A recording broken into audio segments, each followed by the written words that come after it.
Call this June 15th regular meeting of the DRB to order. Start by introducing the board members. I am Rob Goodwin, the chair, and on my left I have Catherine Burgess, Vice Chair. Elvira Dana, member. Bill Jolly, member. and on ORCA we have Alex. Oh, sorry, do I need to unmute you? You should be able to unmute. Sorry. I put my face on and I forgot to do my sound. Alex Halas, member. And I guess Joe is not maybe able to log on yet. Okay. Let's see if Joe is able to join in a few minutes. But in the meantime, we will get going and start with a staff review of the remote meeting procedures. Right. See if I can.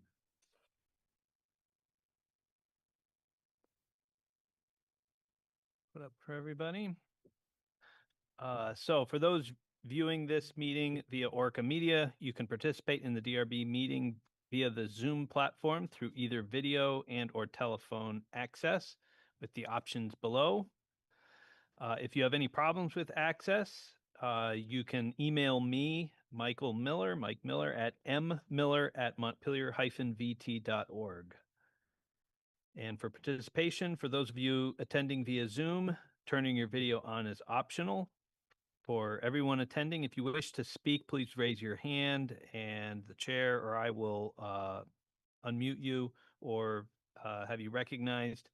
The Zoom chat function should only be used for troubleshooting or logistical questions. If you have questions or comments about an item on an agenda, please raise your hand physically or by raising your using the raise hand button on your toolbar.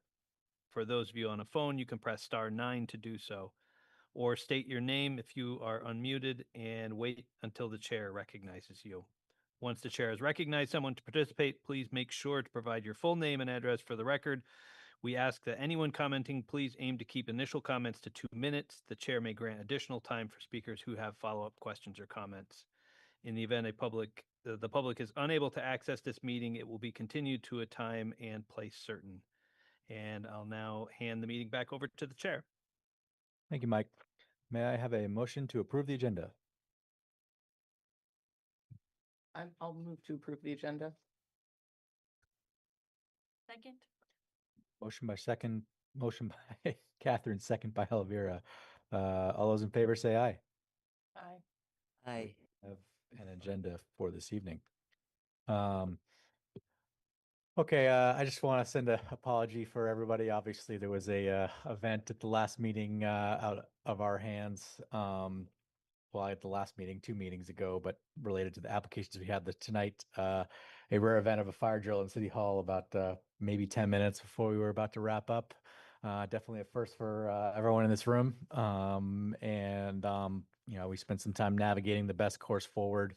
I think that we've done so playing it safe to keep everyone's interests, in mind, and get these, applications, heard and reviewed and whatnot.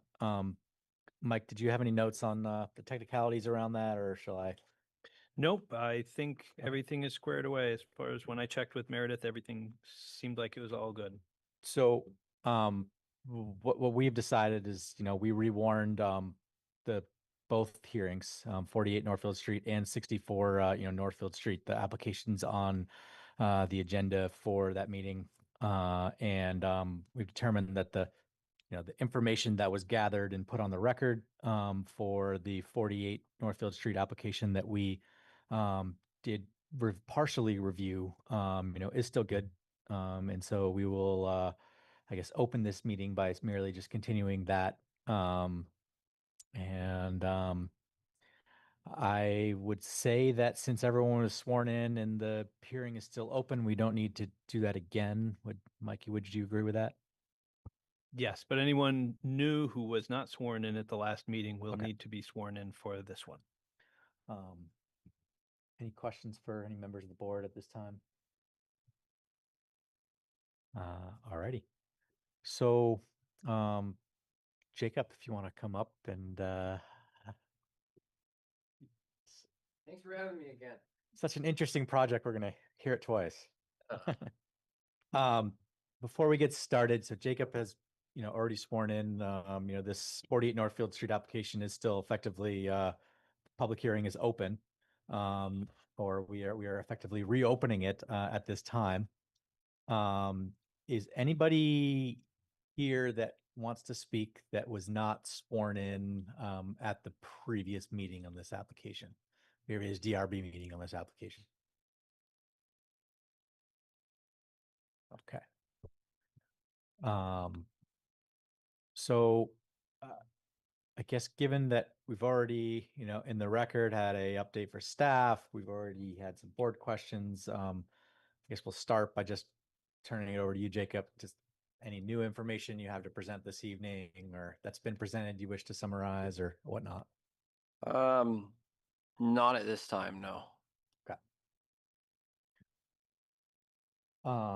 And you're Jacob Walker. Walker. Okay, thank you. Just, I wasn't here at the last meeting, so I don't know anybody.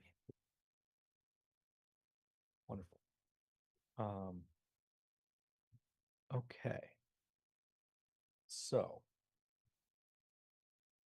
my understanding is that on this application, as I recall, we got through like 95% of the items on this.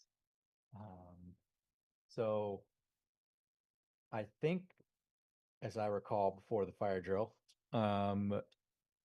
one of the key items we were sort of discussing is was there any additional information needed for us to evaluate the steep slopes provision?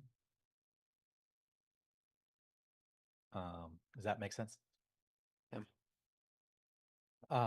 And I think what was the potential motion that was about to be put on the table at that time was, whether we were going to continue the hearing to ask for maybe some additional information or condition the permit. We can get to that discussion on sort of providing an engineer's statement about the steep slopes. And so are there any updates on steep slopes in the application or still the same information that we're dealing with? At this point, yeah, I've got my architects working on Okay.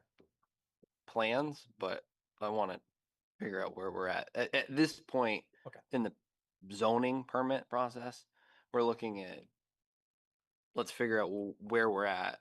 Okay. Then when we get to the building permit, we'll dig deep into the, slopes and how it's called out, specified, Yeah. structures, that kind of stuff. Okay. It, So your preference as far as steep slopes would be to sort of maybe have a condition that like there's a certain report that's submitted to the zoning administrator. Yes. Okay, as you get your final plan. Yes. Okay.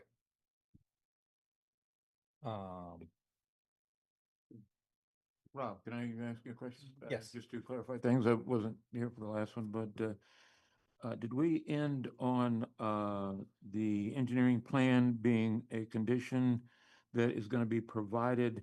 And I understand that you want to wait until the building permit is addressed before you provide that, or is that being provided now? Did we approve that engineering plan for the steep slopes? Well, Bill, I think that's ultimately up to the board in deliberation to decide what is most appropriate, Okay. based on the conditions here. But that's where we ended up. We didn't resolve that, as I We did understand. not, no. So that was left for a vote. Okay. And we had a full presentation, we had a full discussion with staff before, we had questions, and then the fire drill happened right when the Oh. discussion was sort of beginning around, the direction, Well, that's what I was wondering. Did we get through, Yeah. we get through that before the fire drill? Okay. We did. And we did. So. Okay, just canvassing the room, checking in where we're at, because it was obviously an abrupt ending. Is there any, now, we're just talking about the 48 Northfield Street application. We have a whole nother application on 64 Northfield Street on the, agenda for later. But is there anyone here from the public with any additional comments on 48 Northfield Street that would like to speak this evening? Yes, would you please come up to the microphone here and, yep. My name is Dorian Prescott, and I live at Montpelier Ave. And I had to leave early the last meeting. So I'm really unclear about why the steep slopes are not one of the primary things that are being considered. Because I feel it's a very important consideration before you start digging foundations. And until you have a solid plan on what's going to happen with the steep slope, that most of the trees on the bottom half have been removed. So I feel that their stability of that slope is in question. So I'm hoping that there's a plan before you start digging to talk about that. Well, I guess I would just say that, you know, the steep slopes are a major item. It's one of the major issues that's been flagged for our discussion and, you know, deliberations for how we, you know, move forward here. And what's just the best given the project. I will let the applicant respond if they would like to. It's building fire safety code states you have to make sure you provide those drawings and specs. What I'm not asking to overlook them. I'm asking that we get to the building application to when we address those plans. So nothing would be dug, no foundations would be poured, no work would commence until the building application is received. It just seems to me, and I'm sorry, I don't know that much about it, but it seems to me that you would want to make sure that the site was secure before you went to the building and to the building permit. May I help? Yes. Yes, Bill. We should go a bit more about whether or not the development we're talking about prior to that is permittable or not due to maybe some steep slope questions. Correct. Such as stability and maybe erosion control and stormwater and whatever those effects might be of steep slopes. It sounds like your concern is before we get to the building question, is it permittable? Is that parcel permittable? And I think that's what we will discuss in deliberation, if I'm understanding Yes. Rob correct. So yes, it is an important issue. It will be discussed before we get to the point of the building aspects of it. So the question is it permitted? And all these are questioned the same way. Is this parcel permittable under the circumstances and evidence that we've been presented and the bylaws? So yes, we'll get to that. There may be more evidence that could be presented. If you have that evidence, you're certainly, now's the time to do it. Absolutely. Or if someone in the audience has more evidence, now's the time to bring it forward and make sure that gets in the record so that when we deliberate, we're looking at evidence that is brought into the record at the time that the permit is being adjudicated in a sense. Does that make sense? It does make sense. I just wonder also if the public will be aware of what is going to be done and then have a chance to comment on that as well. My comments are that I have walked on part of that slope. It is very steep and it's not stable. People have been on that property looking for glass. And I said this at the other meeting, because it was an old dump site and they just slide right down the hill. So I am concerned about the stability of the hillside and how that would be addressed. I guess unless there's something to add, that's how it would be addressed within this board. Okay. If that's satisfactory to you. Sure. I Okay. can say that I'm still catching up because unfortunately I was also absent for the meeting in question, but one of the most salient points, according to the building plan, is that the actual construction location or the location in which the building is proposed to be constructed is on the portion of the property where the slope is approximately 6%. and that none of the foundation will be located in the areas of 30% or greater slope. So there is some slope variation across the property, but obviously the site has been identified that would be in the least sloping area, as far as I understood. Is that your understanding? Okay. And also, should I address other concerns at this time, or yes. should I wait? Any comments you might have I mean, as far on as- 48 Northfield Street? This Yes, of course. And my other concern is just a safety concern.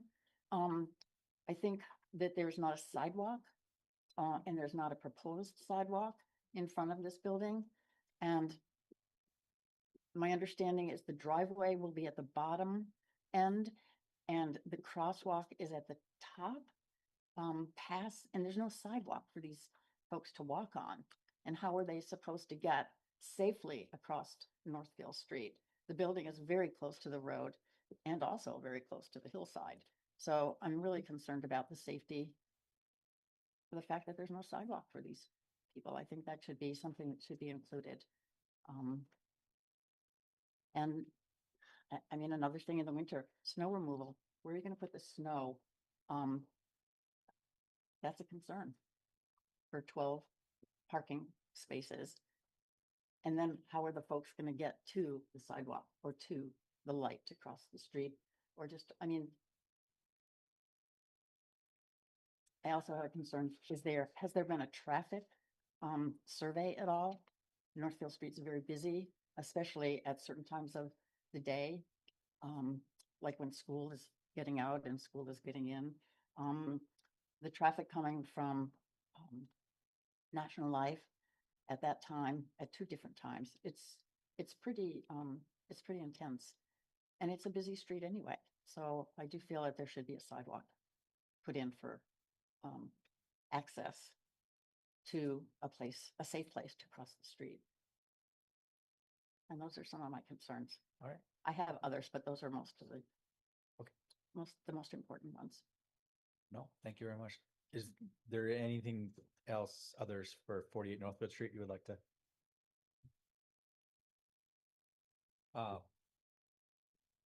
Thank you. Jacob, do you have anything to add? I mean, I could respond to those that in discussion we've had, but Yeah. I think Yeah, I you'd think like that. Unfortunately, you had to maybe leave prior to the end of the last hearing. We did discuss the sort of access circulation to pedestrian stuff, in a bit of detail in the lens of our, the authority of this board and and the regulations.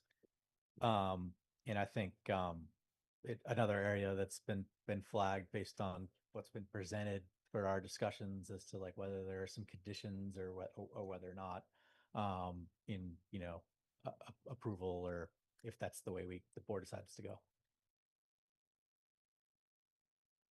So yeah, I think you flagged a bunch of issues that are in the staff report, and there's evidence for our review to sort of look at whether it's going to be sufficient or not.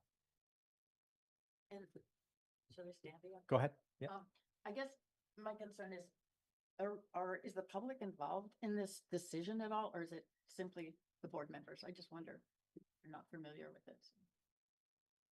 So the process is that there's public comment in this venue, and then the board takes all the evidence, public comment from the applicant, comments from the city, and whatnot. We deliberate, we make our decision, and then there's opportunity for the public after the decision is made, for the public to appeal if they disagree with the decision. So there is an appeal process. Yes. Something I'll add as well is the remit of the DRB is to assess projects for compliance with the zoning code. So the discussion here and the deliberations are focused around compliance with the code.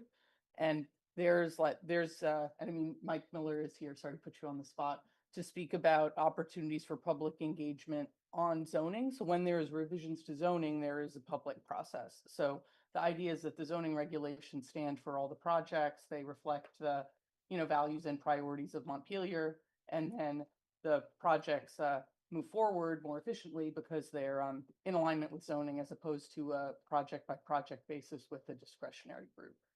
So anyway, hopefully that's helpful just in terms of context on the process. Have there been any adjustments to the zoning for this project? Do you want to Or explain a bit exceptions? about? Go how it ahead, works? Mike. No, there haven't been any variances or exceptions to the codes. So the city adopts zoning regulations, and so we do about 140 permits a year, and only maybe 10 or 12 will come to this board. Only certain projects will come to have public comment. All the other ones are administratively issued.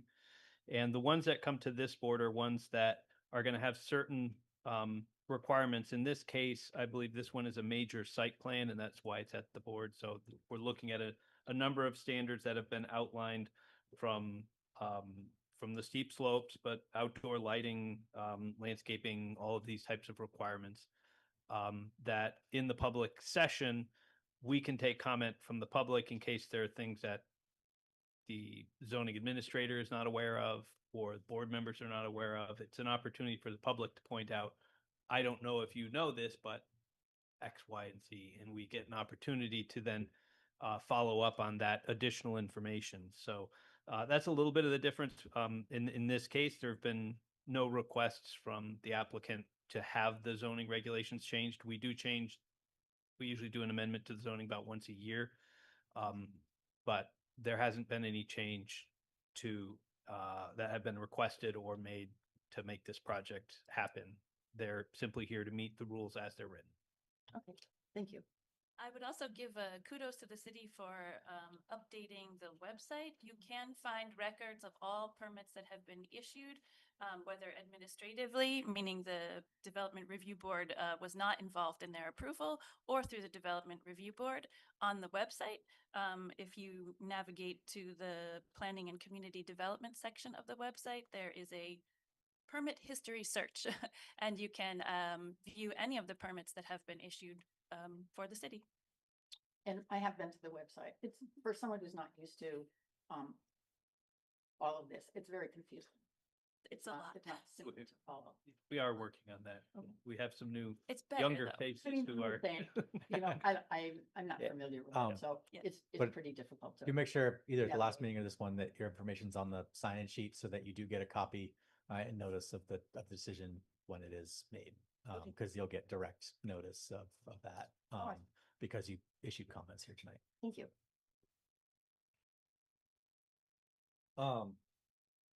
Did Uh, want to comment? I think the gentleman wanted to oh, comment. as go well. ahead. Yep. Hi, my name's John Campbell, 3 Pleasant Street in Montpelier. And we didn't get to finish up, obviously due to the fire. Yep. Drill the other day, as you said. You know, this is obviously a very complex, project here. This is not something small project. And you are dealing with it, and I'm gonna give you 3 of my major concerns. Because of the fact of where it's at with Route 12 right there on Northfield Street, which is extremely busy street.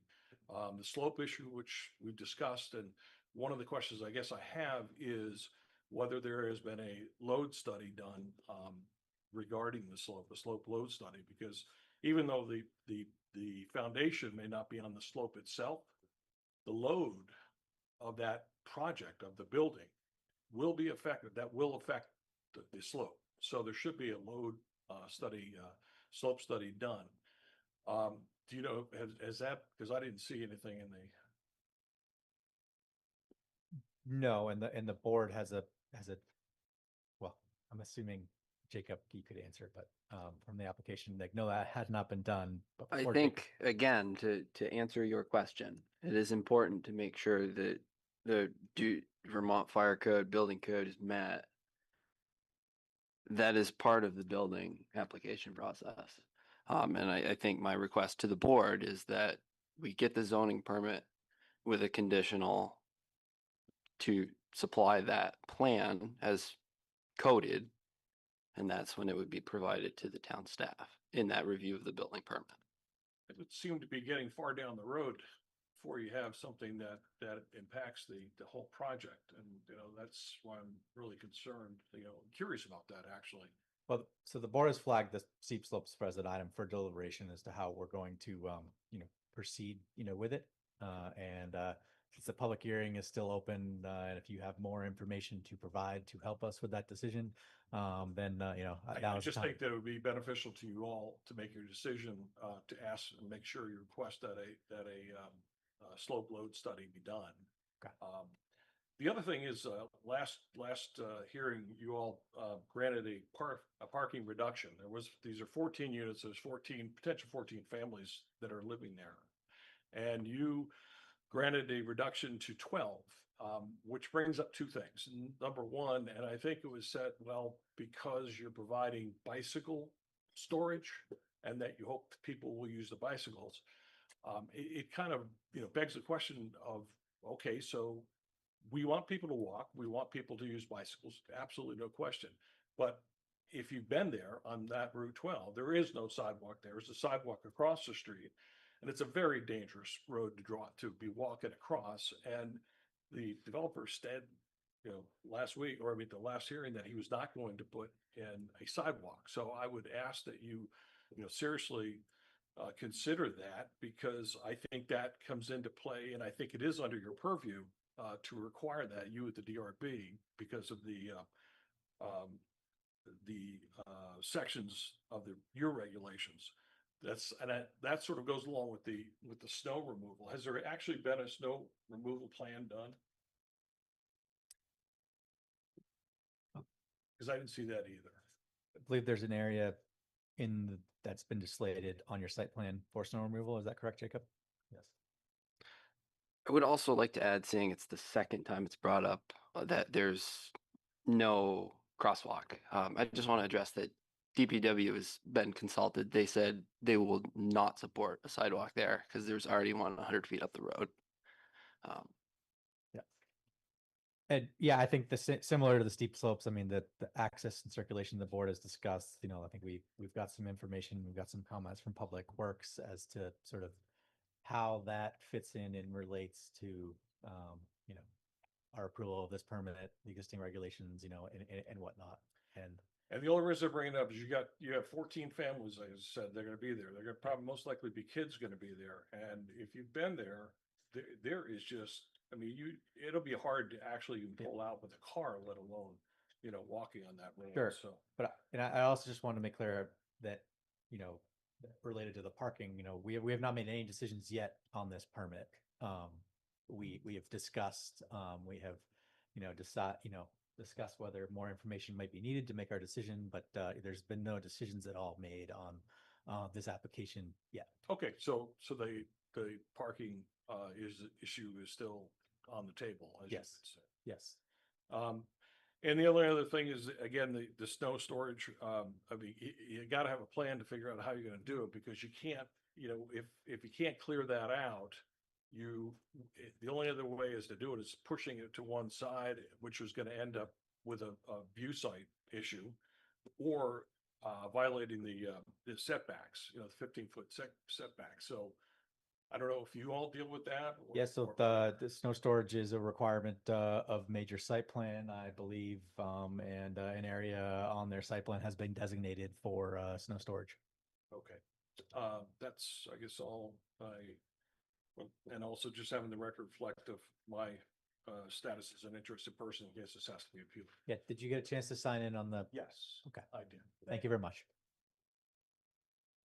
Any other public comments this evening? Looks like Alexandra has her hand up. Alex?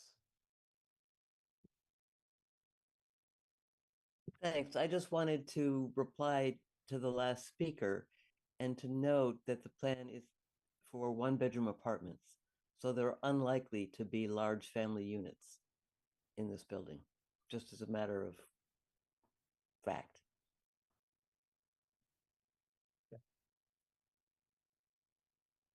Yes, would you like to come up to the microphone, please? You say there's likely not to be large families, for sure. There may not be the first year, but after the second year or the third year, there probably will be. And, I don't know who, and I don't know how this goes, but who will be managing this building? Will you be, I'm sorry, will you be managing them? So I mean, I don't know that that specific question is necessarily relevant to the May not. to the zoning, but I think, but maybe like relevant, and maybe this is only tied in with an example like parking, is that there will be written leases with each of these units because they will be leased and not owned. Is that correct, Jacob? That is correct. And maybe it is tied into the parking, which again is kind of a sticky wicket, you know. Vermont is not an easy place to get around without a car. So, I guess, again, thank so, you. so we don't know because, so the zoning regulations and the permits, they run with the land. So this could change ownership, 5 times in the next, decade.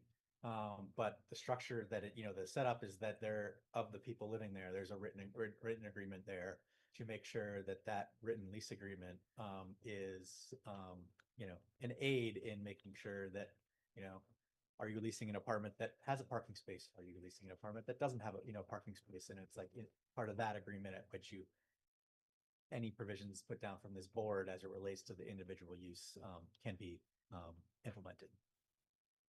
And I'm not sure, is the number of people allowed, is that a HUD decision or? I don't know the answer to that. Vermont State Fire and Building Safety. There we go. Thank you, Jacob. And what would that say for a 1-bedroom apartment? I don't know. Catherine, did you have something to say? Oh, I was gonna just add something that came up in the discussion last time around affordability and with a goal of providing affordable housing in a town that really needs it. Sure. I think in the last time we discussed how having a few units without a parking space would be an option where the monthly cost would be lower. Is that correct? Yeah, it would be a goal to incentivize. Yeah, so it's also a way to reduce costs because there may be households that, actively don't want to pay for a parking spot if they don't have a car. Ride share. There's some options. Absolutely. All right, thank you very much. Does anyone else from the public wish to have some comments? Do we have anyone on our Zoom platform from the public that would like to speak?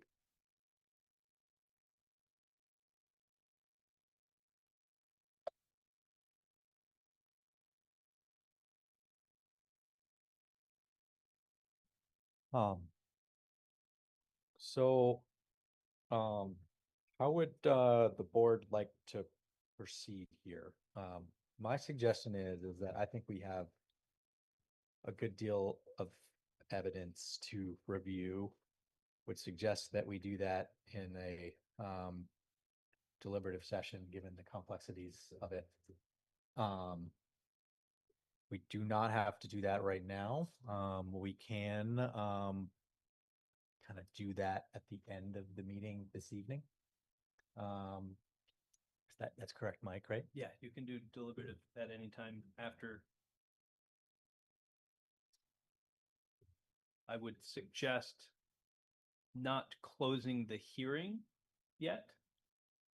Just leave the hearing open, and in that way, if something comes up in your deliberative session where you're like, we really need just one more piece of information, and then we can make a decision on this, then we could we wouldn't have to warn another hearing with another 15-day notice with another set of packets going out to all the abutters.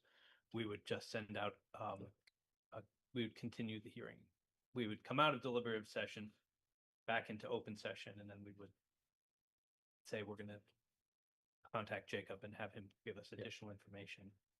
If the board wanted that information, as opposed to having a condition that information goes to Meredith. So we would adjourn this hearing into a deliberative session at the end of this meeting? Yes.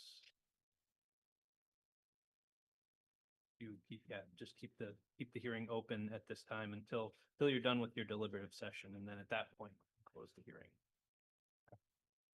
I'd say I'm fine with that, but I want to recognize that we had the fire drill last time, so it's like this is already continued from the past meeting. So I think we as a board would be having that deliberative session this evening. Oh, absolutely.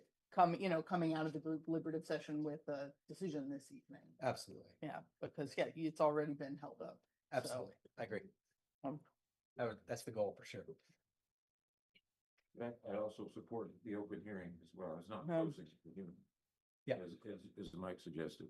I think Yep. that's a good idea to not close it. Yeah, we'll just have to remember when we come out of deliberative session to, if we're ready to make a decision, that we close the hearing. Okay. But I made a note, so. Okay. So I'll entertain a motion. Which I think the wording is specific here. Yeah, say it's been a while since we've had this exact wording. Yeah, you good? Yeah. I don't know what we need to move to do. Table or adjourn?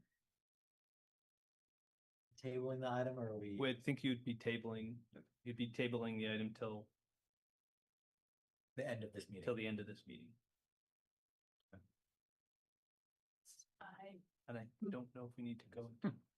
No, we would vote to go into deliberative session after. So, yeah, we would be tabling this until after deliberative session, which will happen after number 8. Okay. So I move to table this item until the close of this meeting? No, that's not right. Well, after agenda item 8. yeah. Until after agenda item 8. Makes sense to me.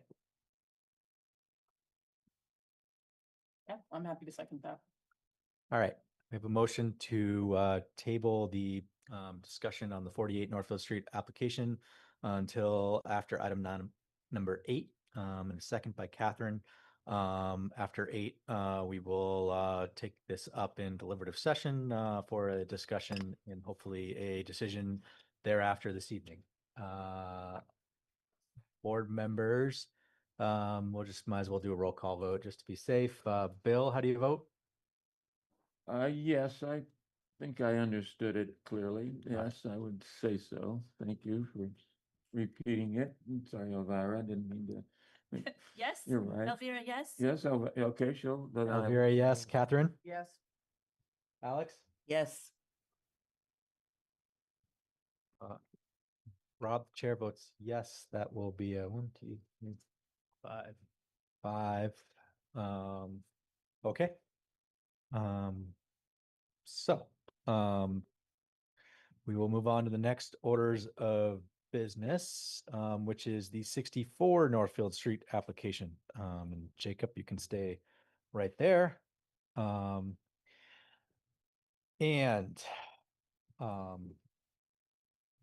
for those, I guess everyone wishing to speak on this application, please. Anyone who in the audience is planning to speak, could you just raise your hand? 64 Northfield Street. We're gonna swear folks in.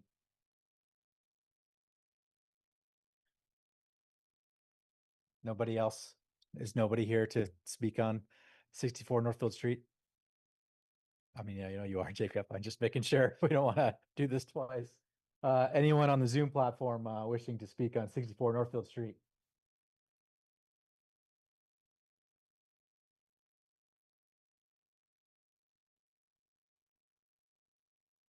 All right, seeing none. All those in favor of providing testimony on this application, would you please raise your right hand to be sworn in as a witness? Jacob is the only one. The applicant. Do you solemnly swear or affirm the testimony you're about to give is the truth, the whole truth, and nothing but the truth under the pains and penalties of perjury? Yes. Well, thank you. So we'll start with a brief staff review of where we're at. If you're ready, Mike. Nope, nothing. Well, we can start with None. Jacob. Jacob can give a brief summary. We'll let you get your bearings, and then we'll go back to Jacob. Okay. Well, we're in luck. Very similar.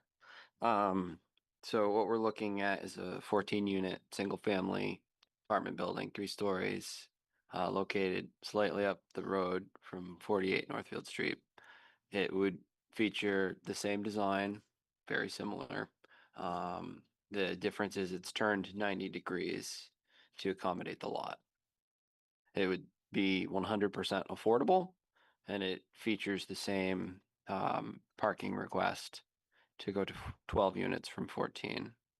And I think that's the only request on that one.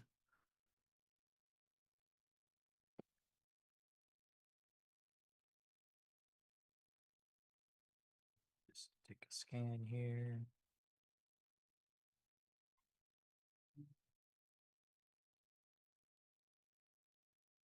Rob, would it be possible to, I don't, without Meredith here, maybe might not be as easy as the question sounds, but would it be possible just to highlight the significant differences between 48 and 64? That we can maybe address those with regard to particular sections, or do we need to cover the whole thing, or do I need to make a motion to do that? Well, I think unfortunately, with these being two separate parcels, and with our charge here, we have to sort of treat it as a new Treat them- application. can't compare We the need two. to make sure that everything on the record needs to be on the record. Yeah. Yeah. Okay. Um, well, we can get started, Mike, if you need a couple more minutes. Yeah, I mean, I guess some of the things I can notice from Meredith's notes, this project did go through design review. It went through the same night, I guess, as the hearing. I don't have that report of what came out of the. So it would be very Design review. similar to the DRC. Yep. Between the two. To highlight the differences, the stair towers are not on the side, they're on the front, facing the parking lot. That would be the design difference. As far as the layout goes, the parking is not in one linear layout as 48 shows. So the site plan is the main difference. ERC feedback was quite similar for both Yes. properties, right? With a request to reconsider the roof design, which might affect the overall height. Yes. Yeah, okay. Yeah, and I think that the DRC comments are incorporated throughout the staff report, so that is pretty clear. Yeah, I was just reading at the end of the DRC, unless they had additional comments later on, I was just noticing the design review committee will meet to review the proposal on May 18th, and staff will provide a report on the outcome during the board's hearing on the application. And that was on page 7. I just couldn't find in here what was the staff's Include recommendation. summary that the primary guidance was revised siding colors and configurations, avoid white siding, de-emphasize the proposed metal siding in the front of the building, revise window choice and configuration to be more compatible with nearby structures, and to provide an alternative roof design that more closely echoed nearby structures, which I believe was the feedback for both properties. And those recommendations have been incorporated into your design? Yeah, they were made. Yeah. For the second hearing for DRC.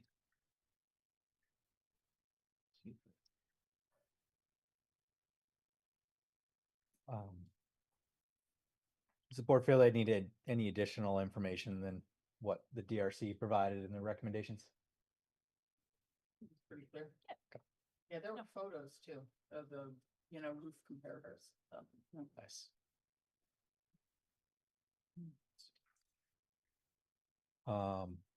Alrighty.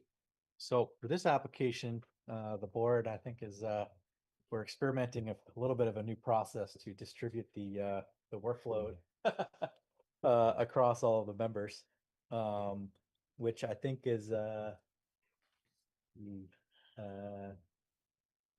Catherine, Alex, and Elvira volunteered to sort of take the lead on going through some of the sections here. And if we start Mike. with That's 48. not That's 64. 48. Oh, Yeah. it's in the 40. It's in the 64 file. oh no. All right. Let me try again.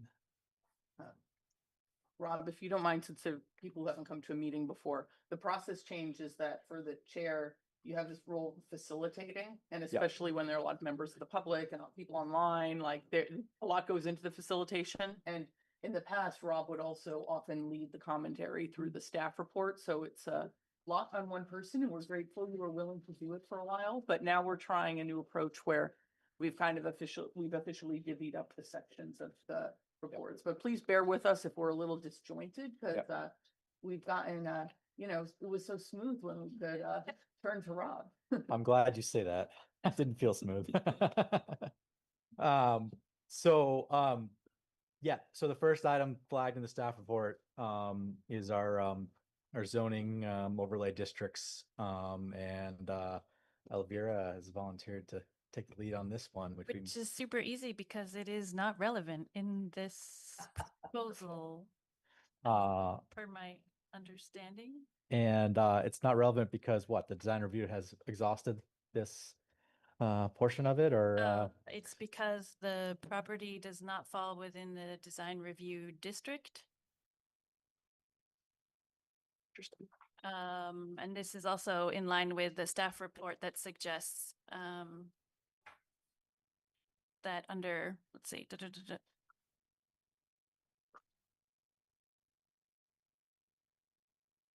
so maybe I'm mistaken here. This is getting bumpy already. it's all right.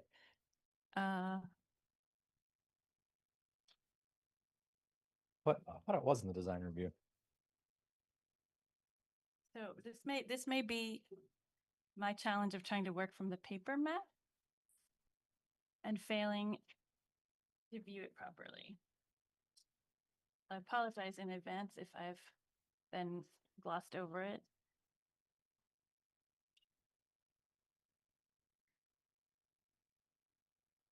I don't know exactly where the line is, but I know that the design review line can be, it could very easily be between 48 and 64, for what it's worth. Is it not because it's new development and it applies? I don't think so. Maybe I've got it all backwards. I have there is a design review report, and I just pulled it up on the screen here. Okay. So it was acceptable, acceptable, acceptable, acceptable. Not applicable, not applicable, not applicable. Maybe that's, I'm sorry, maybe that's, Acceptable, acceptable. my justification is wrong, but the end result is right? The end result is right, been- but I Okay. think that the board should maybe sort of formally accept the sort of recommendations and findings of the design review, which some of them, my understanding, have already been incorporated into the application. It looks like in the DRC report, there were a number of optional changes. So these are things that are not required to be met, but they were things that they thought would help the project if Jacob were interested in incorporating any of these, but it's not required. So Jacob, just want to give a brief bullet point summary of like what you've changed thus far related to the design review's recommendations. So we've had 2 hearings with the design review committee on 64 Northfield Street. Yep. The majority of the changes focused on the roof structuring. We moved it to a gable roof, which I personally think was a good choice. So I'm happy to accept that recommendation. We also modified the building color to recommendations that they had made. We also adjusted some of the windows and some of the siding features.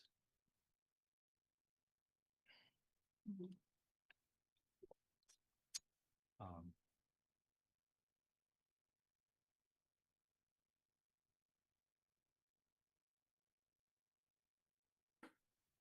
we got plenty more, don't worry. Okay.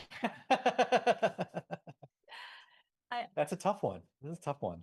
Before we leave that, I am failing in my duty, so I'm glad to turn the floor. no, don't turn it over. No, I just want to play.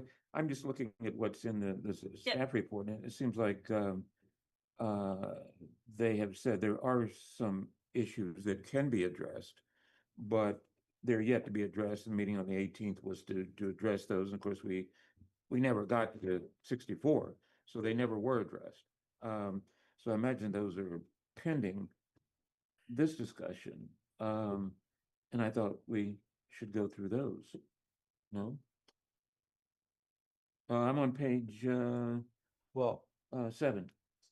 Yeah, in this case, that was what I had pointed out, was that the staff report mentioned that Meredith would report out on that. What I put up here is Right. what happened at that meeting, which was that the DRC did approve it without any required changes. Right. So it's met the design review requirements because the DRC has approved the project. There were only a number of recommended changes for them to consider, but it's not required changes because the board made a determination that it meets the design review requirements. Yeah, and at the point of May 18th, the changes that we just discussed here had already been made, so the Gable Brew, the color change, the other one. Yes. So the board's.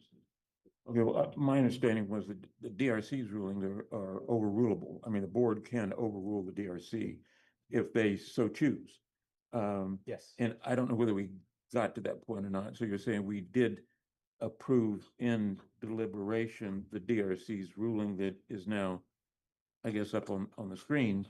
Am I reading that? Well, We you're- did you're- not choose to you're correct. overrule the DRC. You're correct in that, Bill, and I like to, where possible, defer to the expertise of the DRC for doing that in-depth review.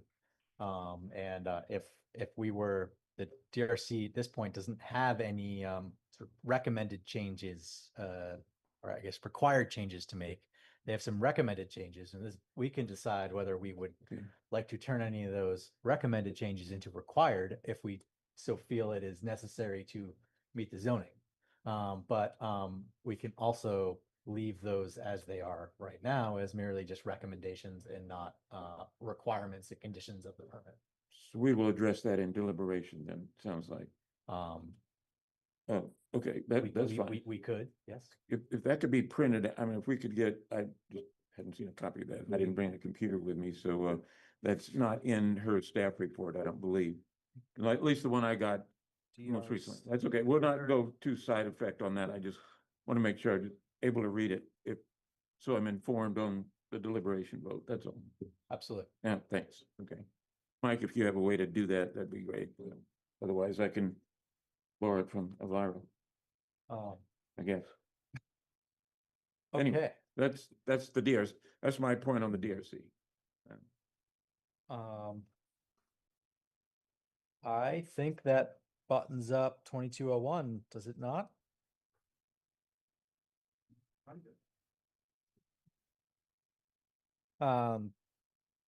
So we move on in the staff report. Those following along, we're on page 7. So we're talking about the general standards, which would be section 3001. Me. Yeah, there you go, Alex. I was gonna offer, just make sure you were ready. I know you had a busy day, but go ahead, take it away. Yeah, well, mine's even easier than Alvara's because this conforms as a permitted use in the mixed residential district, which allows buildings up to 14 units. So they are a permitted use and they require no special approval from the DRB. Do board members feel they have enough information to agree with the determination by staff? Yes. Wonderful. Okay. Since Joe is not here, I will take on sections 3002 and 3, which are the dimensional standards and accessory structures and uses.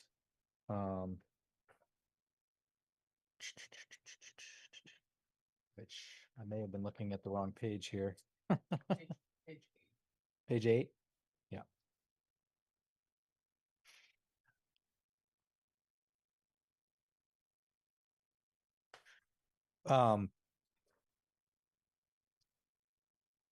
So this seems to get into the fire and building safety code.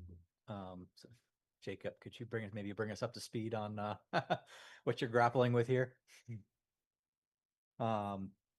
Well, I think this actually ties So- back to the height requirements because this is dimensional requirements, and Yep. so one of the requirements is height.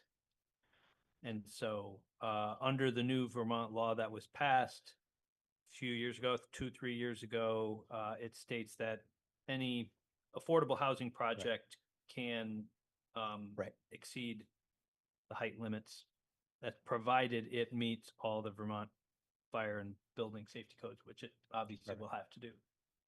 Yeah, And all right. so that's. So, and I think our approach here was just making sure that we clearly have the proposed height, shown on the elevation drawings and and the site plan, just so it's kind of clear what the height is, what elevation we're required to stay at. Yep. The site plans do have an average roof height, and to add on to the section 24, Yeah.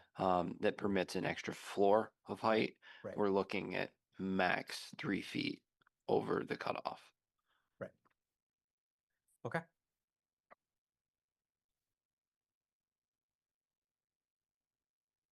I have a question on this Yes. section. Like, Yep. question for the applicant. There was a point around, the plan to, was it to merge the two parking lots? Can you Um, just speak to that, so we have the background there? Merge the It two says the parking. lot extends across the boundary between. Lots. lots 4 and 5, I think it's yeah, So we're gonna merge the two lots into one lot. yeah. And it was a question on having a remote parking because you're technically not on the same lot as the Yeah. building structure. And we just haven't got that permit in place before we had submitted this on April 24th. So that's why that's in here. So it's a shared property line owned by the same owners, and you're just going to dissolve it. Yeah. It's gonna just combine the lots.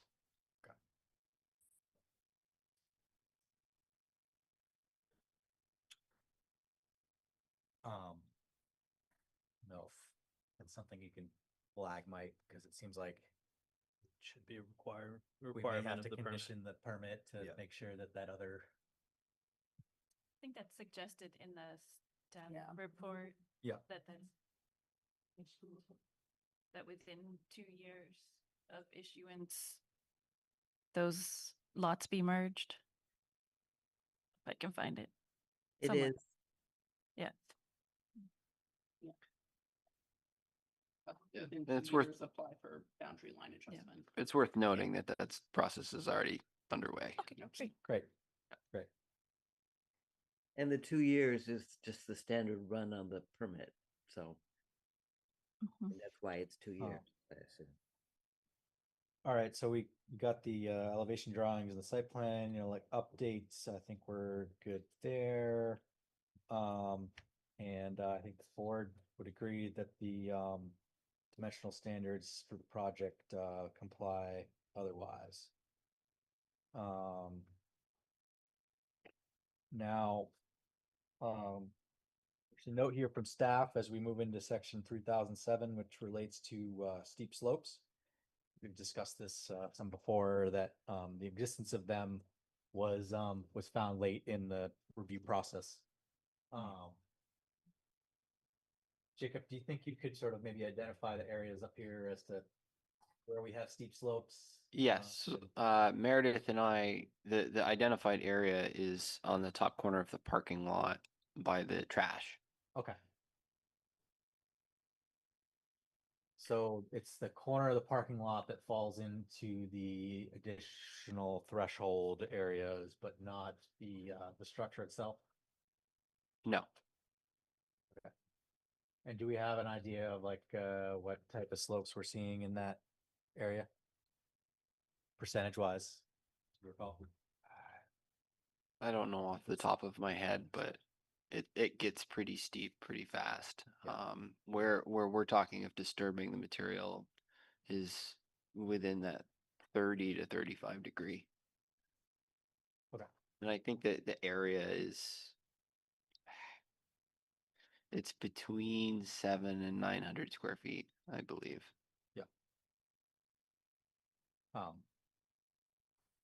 With the steep slopes, my biggest concern is usually just like the interplay between that and drainage and changing or not changing the flow.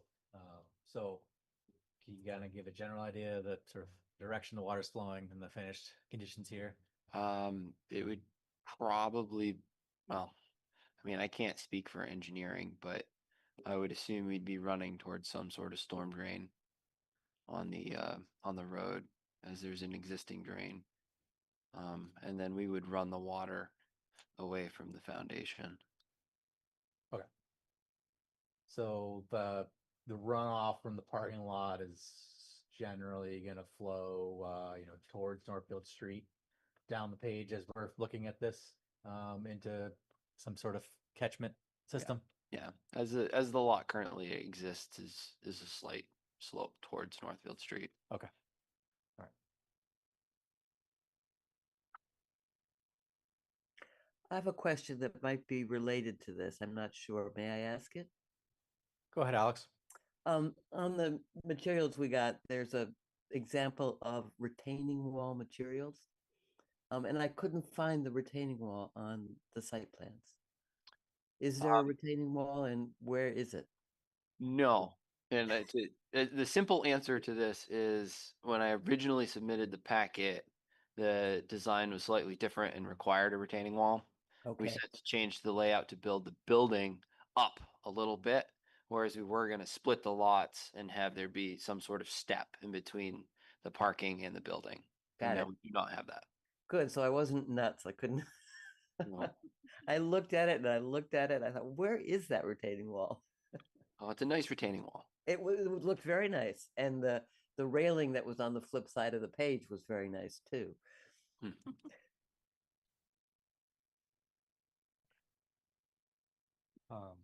Well, just I have a question. I said, Go ahead, Bill. Also think that, I mean, I can't read the detail from here.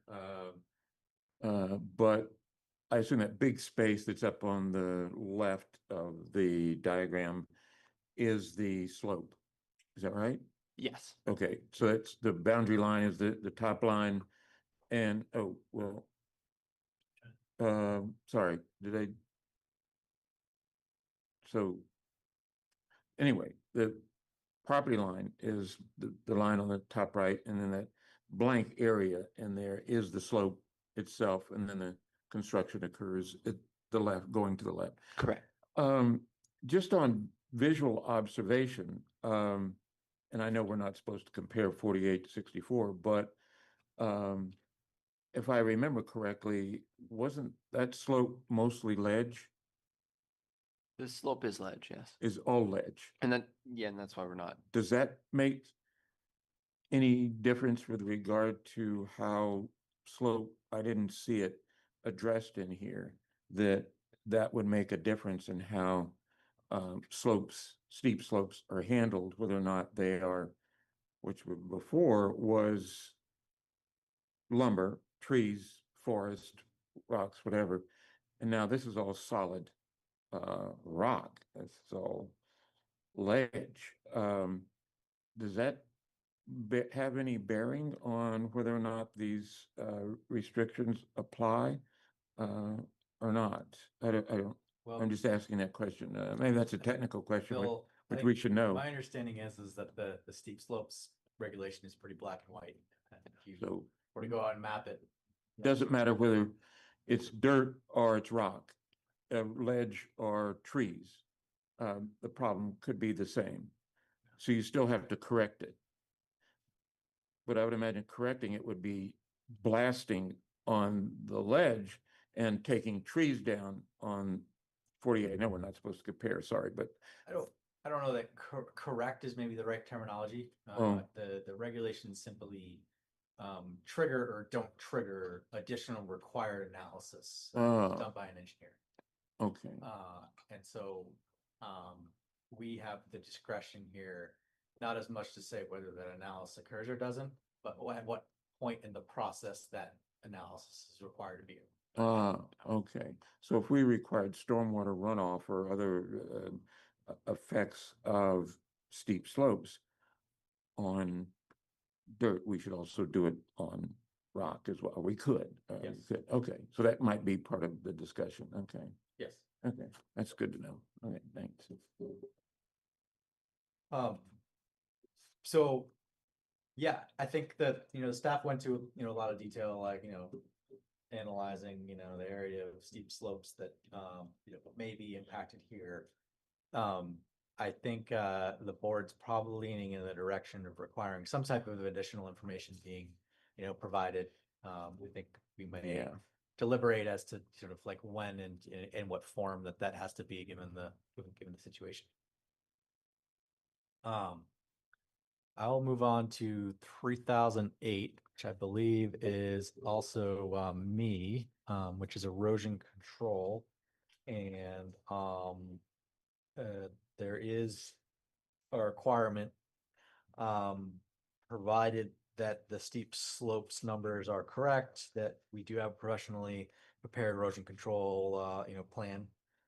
And so that, I guess, maybe riding on, the more detailed analysis if it happens from, an engineer as to whether, you are disturbing, let's see, the threshold here in 3008 is 8,000 square feet or more of slopes 15% or greater, or any disturbance of 30% slopes.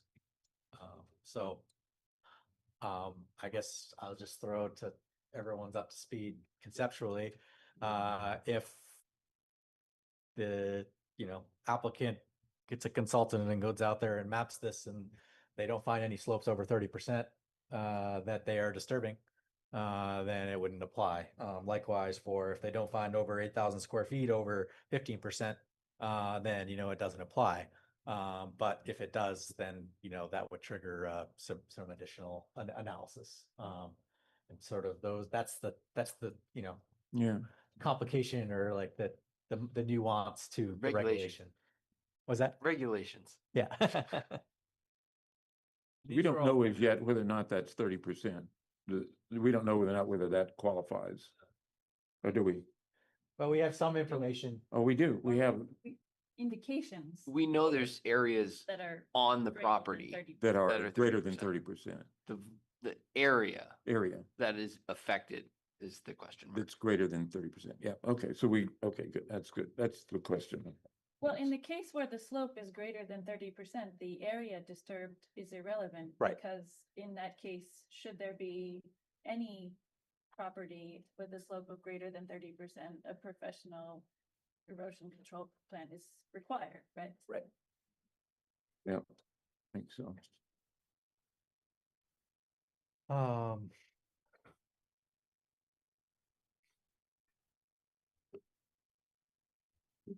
And so I guess with that, like the board has the option that we can not issue a decision until we get that and review that plan as a board, or we can petition the permit, and leave that up to, Department of Public Works and or the zoning department, to do that, additional review. 3009 stormwater management. Is that also me or is that somebody else? Is that usually Joe? Yeah, I think that is Joe, and I'm Screams Joe. taking over Joe. Yeah, it's on Joe's list. Yeah, in this case, the project isn't required to include a stormwater management plan, so. Okay. A stormwater management plan, but an erosion control plan if the slope information is accurate. Got it. Okay. 3010, vehicle access and circulation. This is also Joe, isn't it? He really drew the Probably waiting hallway. Yeah.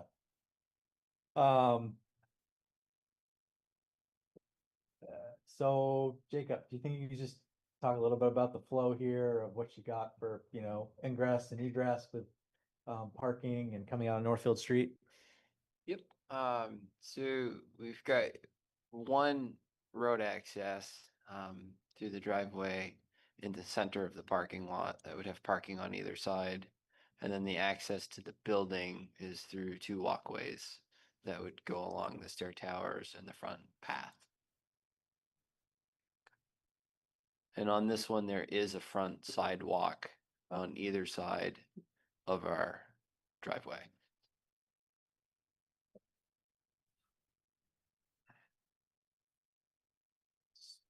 So the main entrance, what is between, parking spots 2 and 3 there? 1 and 7. 1 and The driveway or to sorry, the pedestrian entrance into the building. correct. Yeah. Yep. And then it goes into the parking lot, or there's a walkway that goes out, I can't quite tell, to the sidewalk. So at 6, because that's going to be our handicapped parking space, there would be a path Okay, to get through. 2 and 3, it would be between 2 parked cars.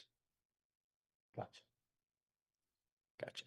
And then, believe you also have, similar bicycle storage inside? Correct. There would be included storage inside. Okay. And, roughly where in the building is that It located? would be as far in as possible away from the road, So near the handicap entrance? on the ground floor. Um, You might as well location of trash. Yes, so the trash is gonna be up in that Yeah. corner, right across from the handicap spot and the access. While the topic of bicycle storage came up, I noted there was a comment regarding battery charging in that. Yes, area. so it's important to note that there won't be any power outlets inside of these storage units. So you don't have batteries being charged and the risk of fire. It's also gonna be prohibited to store flammables, that kind of stuff in those units. And that's in consult with the fire marshal. Yep. Oh.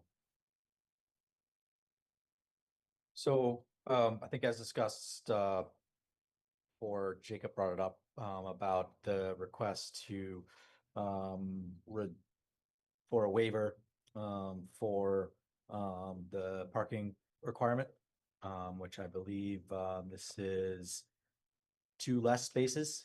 Correct. It would be the same request as 48. Yep. In lieu of the 2 spaces, we would include the storage, the proximity to public transportation. And the Similarly, the units that don't come with a parking space would be offered at a lower cost. incentivized, correct.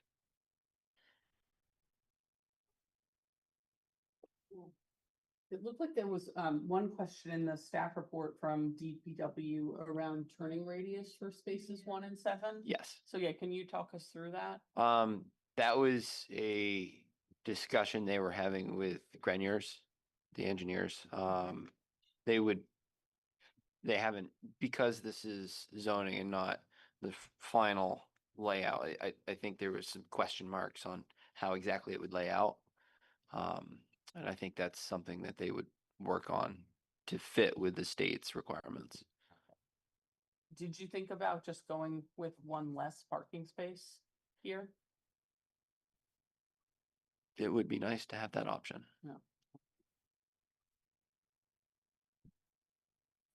Um, and is that because we're only allowed to give a variance of 2, or? No, I just asked for 2. Gotcha. Um, And then, could you just point out where snow storage is? Oh, no, there it is, very top. Yep. Nice bold letters. Great. That's a little bit of a slope going up the hill, from the end of the parking lot there, correct.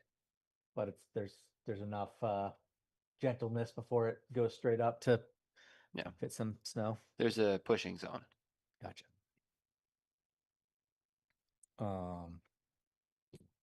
Yeah, and actually looking at the line, you got 616 cutting through the middle. And it wraps around, this is 616 as well, so it actually is this is kind of the same elevation, then it starts going up very slightly. Yeah. Yeah.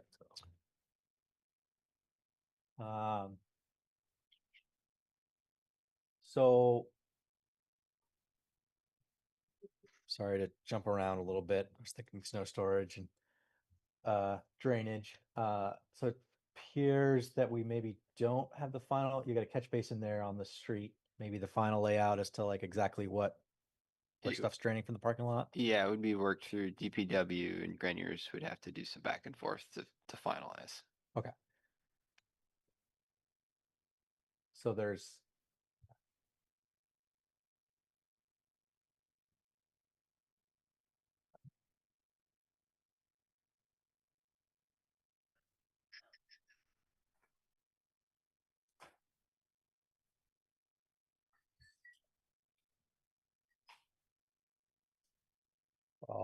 Alex, Catherine, Olvera, feel free to jump in. I'm a little lost here. Rob, did you move off of parking to drainage, or I'm sorry, I missed? Oh, I missed I your- was going through the staff report. We were on parking and then we went to snow storage and I asked a question about drainage. So Oh, okay, kind of. I Yeah. think we've covered parking. I guess if I may just raise an issue so that we can get any input from the audience that we need to on this. Um, eh, 14 residents in 12 spaces. And so we're waiving the requirement to have one parking place per ADU or dwelling unit. Is that what we're doing? Well, that's the applicant's request. Okay, we haven't. The report was to suggested we do that. Okay, so we haven't approved fewer spaces for the number of people that are there. But the zoning regulations are very clear on what conditions must apply before a waiver can be granted, right? Correct. Including distance from public transportation, availability of side, various criteria. I can't recite them all. Yeah, it requires that the three are met. Right. And I don't know if Meredith included them She in did. your packet, but Yeah. Did. Yeah, She did. to access to the Hospital Hill route being very close. Well as the possibility for access by my ride or public transportation. And the bicycles. Also in close physical proximity to downtown Yep. too. Yeah, like the Shaws. Within of- easy walking distance of Yeah. all major I mean, services. so there are provisions that say we could do it, but the waiver is possible, if these other conditions were met on site and stuff like that. And so, and Jacob has met those, I understand, or they exist as part of the location. Okay, and I'll hold my point until we get into deliberation. I think that might be the better place for it. And we'll talk about it then as opposed to right now. So I just want to make sure I understood that. Okay, thanks.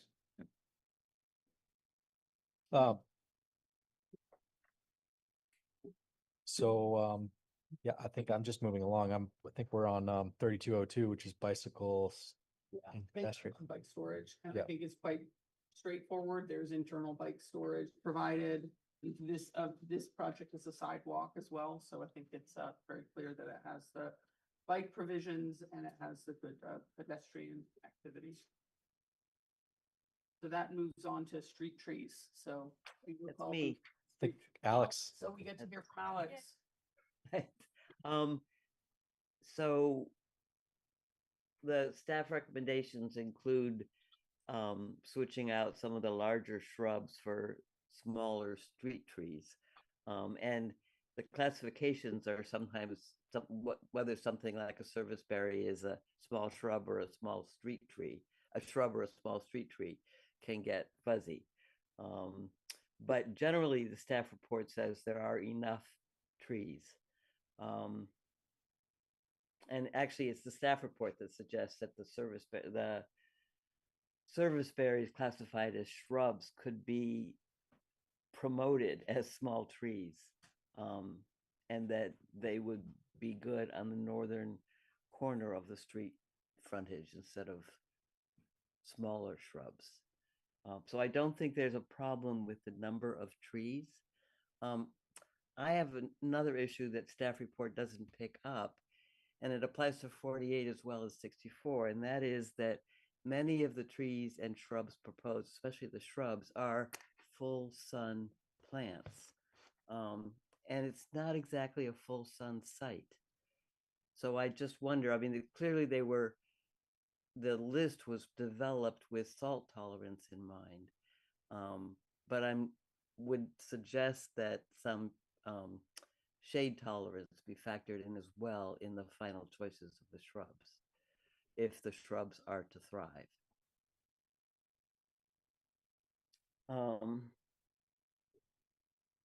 But in terms of shading requirements, I mean, they are in the zoning regulations. How should I put it? Aspirational. In 20 years, there will be great shade trees, but it'll take a while. But the other plantings seem fine, except that I worry about some red twig. I mean, I went through the list and I looked at them, and I mean, many of them, the lilacs are full sun plants, which is 6 to 8 hours minimum of sunlight a day, and that's a north facing slope, northeast facing, I think, in between two steep inclines, so it doesn't get a lot of sun. So I don't know. I mean, there are ways of calculating that to make sure that whatever you plant there will thrive. But we would want them to thrive. And I also know, which was noted in one of them, that Alec Ellsworth is happy to provide stuff from the city tree nursery, which would help and could be a trade-off with some larger specimens to be put in initially to lower the time waiting for full shade benefit. That's all I have. Oh, no, it's not. One more thing. One of the plants that was selected was a winterberry plant, and it was noted in the language provided that it had lovely red berries in the early winter, which is true. But they only get the berries if you include a male specimen among them. And it's not clear at all. As a matter of fact, it's questioned as to whether there should be a male specimen. So I would just like to underscore that if you want those berries and the colors they introduce, you got to get a guy in there. Yeah, you had someone prepare a landscaping plan. I've seen it. Correct. Expensive. Yeah. Yeah. I don't know, Alex. In you looking for it, did our regulations go into that level of detail? No. Obviously, there's a I didn't. I'm element of professional judgment here. No, the professional judgment is whether it meets the square footage. Yeah. And it meets the square footage, period. Yeah. Go ahead, Jacob, if you'd like to respond. I just want to say I appreciate the input.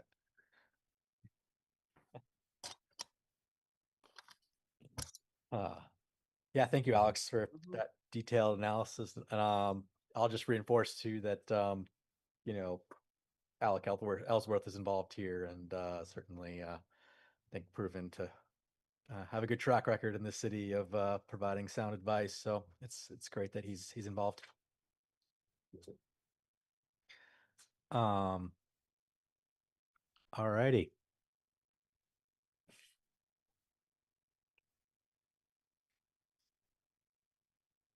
We're on to lighting. I think that was me.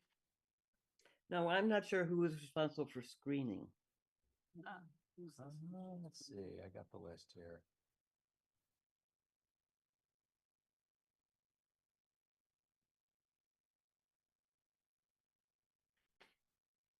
Screening. I think it was also you, Alex. Oh, okay. The question there, and actually for both properties, was the question of fencing. But the only requirement is that the view be screened in some fashion. And in this case, the waste area is pretty far back for visibility, and there are plantings suggested around it. If you, to note on that, the DRC did talk about that, and as one of their underscores was to potentially include some sort of fencing around that area. Yeah, I think they were thinking, and here I'm editorializing again, of decorative fencing.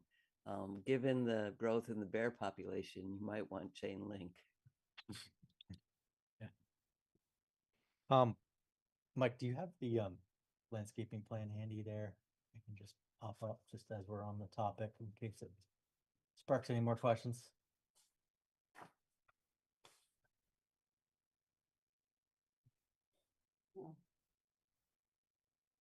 The elevations show some plantings too.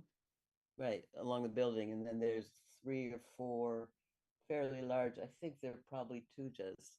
I'd have to take off my glasses to read the fine print. That would screen the Yeah. waste area coming south, Hmm. coming north into town.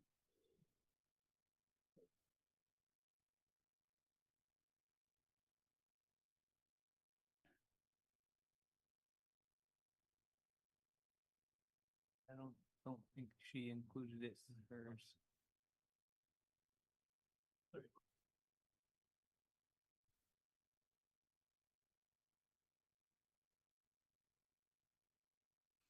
Okay. So we are on to parking, landscaping, done. 3204 lighting. We've not talked about lighting yet. Which is So that was me. there we go. And in this case, there is a lighting plan. And in fact, the plan proposes, as I understand it, significantly less lighting by lumens than the maximum allowable for a 14-unit residential project. So in general, there are no compliance issues with the suggested lighting. And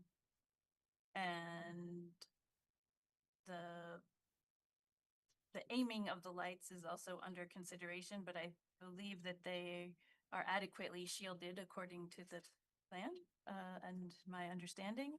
I think the question is, because the overall level of lighting is lower than what is permitted, there's the possibility that in future you would want to come back with a request for additional lighting on the property. So I suppose the question is that something that you want to consider at this stage? Or if not, do we as the board want to make suggestions about what that process would look like in the future if there were additional lighting needs, including things like motion sensor lights, or particularly near the refuse area, if there is an enclosure, and as well as addressing like low lighting in paths or stairwells. It would be nice, I guess, Yeah, to, please. to further that thought of being able to add some lighting if there is to be show up dark spots or areas that need a little extra light. So that would be helpful. So I think we would just want to advise that that additional lighting would potentially come for administrative and DRC review again. Yeah, we could make sure that it's included in our findings of that session, that the amount of lighting proposed doesn't intend to be a limit per what's in the application. Right. That what was proposed is sufficient at this time, and you know, But otherwise, the proposal is compliant with 3204, both in its overall lumen level and in shielding, as I understand. And did we have lighting details that were submitted with the application? I believe I saw some, but They're in Empty. the engineering plans. gotcha. All right.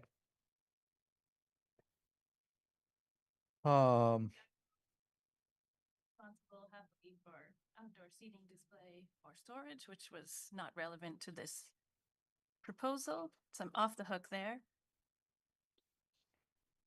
Yeah, I think that covers the issues flagged by staff in the staff report. Before we move to public comment, any board members have any additional comments or points or areas for exploration? Seeing none. I think the only thing that there's a little bit of lack of clarity on what might have needed to be reported out from the DRC meeting. there seems like there's a bit of a gap between what's in the staff report and what Mike thought Meredith may be able to provide, or am I misunderstanding? Well, obviously, Meredith, this is the best at what she does. Yeah. The report is not as detailed as maybe it could have been. Yeah, I think Meredith had been here, she would probably given a verbal report Right. that Yeah. summarized the findings that we Yeah. saw up on the I screen. mean, it seemed but pretty the clear. That would, Findings on the screen are clear. yeah, the report, I guess, would be a good reference. I would, Okay. And I it know we had- matters that the applicant had already adjusted the application to reflect the DRC comments that were referenced in Meredith's report, which was written before the second DRC meeting, which is why there's that apparent gap. And so what she said at that meeting was, look, he has changed the roof line, he has changed the color scheme, he has introduced variation into the kinds of siding to make, rhythm, etc., in the exteriors of the building. So their major concerns were addressed, and we have evidence of their having been addressed in the materials. I guess the only other thing I just want to add, because I was the first time I went to the DRC, there was some issues and we went over it. The second time it was a unanimous approval, so I was happy about that. Absolutely. Well, thank you all for team effort and getting through that. It's almost like we're getting better at this. I would recommend a similar process we did for the prior application, and to table this into a deliberative session following item number 8. Have we done a call for public comment? Well, no one else was sworn in for public comment. But if we can swear someone in again, if you wish to be on the record, or you could issue your comments informally, but I can do it informally. I just have you can come up to the microphone. I just want to ask Jacob, I thought I heard that there were no outlets in the storage units for the bicycles. In the design, Mhm. we're intending to incorporate no power in the storage units, because that gets back to building and fire safety code that specifies that you should not include those because it's a fire risk. So what about an e-bike? Would that So you can put the e-bike in the storage unit. You just have to charge the battery in your in your own home? completely irrelevant to this Yeah. application, but I would interpret their ruling due to the risk of the battery cells and not having supervision over them in a quiet space. The risk is higher. Okay. All right. That's very like a bike that road. Thank you for that. Any other comments from the public? No one was sworn in, but we can still swear you in again if you've changed your mind. It's no big deal. It doesn't take long. Can I just say something unofficial like she did? Yes, When you guys were if you talking? come up to the microphone, please. Yeah. When you were talking, the parking, I was just curious because I know affordability really tries to make fair discriminatory zoning, like the Home Act, Act 181, I believe. And it actually talks a lot about parking and how towns should have the right to waive parking and, control that. So it doesn't hinder affordable housing from being built. Because if you require a certain volume of parking, it actually can prevent affordable projects from being built. So I've read some things about that, and I just wanted to share that because Yeah. it is an important piece to this. Thank you. Thank you very much.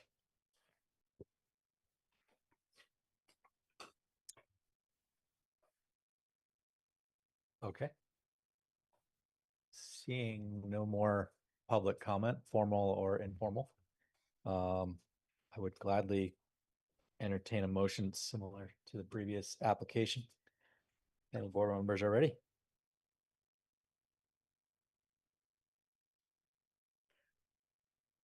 I move that we table the application for 64 Northfield Street until a deliberative session, until after item 8 of the agenda. And return to it in a deliberative session at that point. Motion by Alex, Second? second by Elvira. We do a roll call vote. Bill, how do you vote? Elvira? Yes. Catherine? Yes. Alex? Yes. And Rob, myself votes yes. That is 5-0 to table this application and take it up after item 8 in deliberative session. Well, thank you, Jacob. Appreciate it. Thank you all.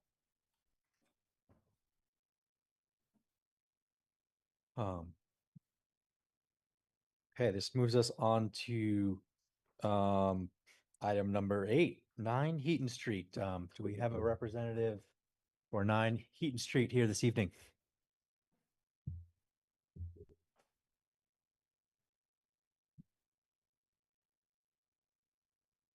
That number. Hand them out. Great. Sorry, Alex. Get it out.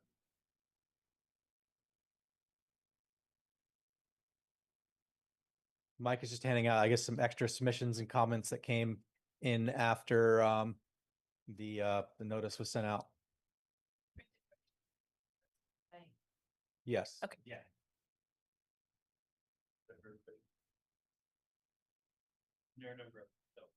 don't wait for me. Um,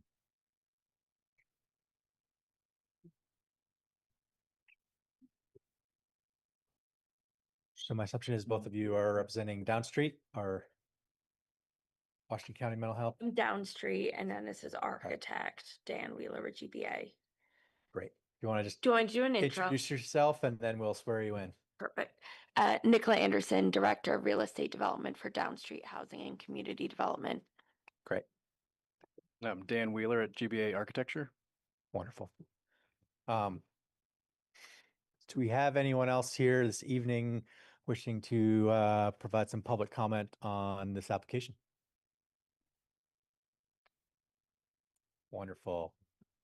Would you just mind stating your name real quick and introducing yourself?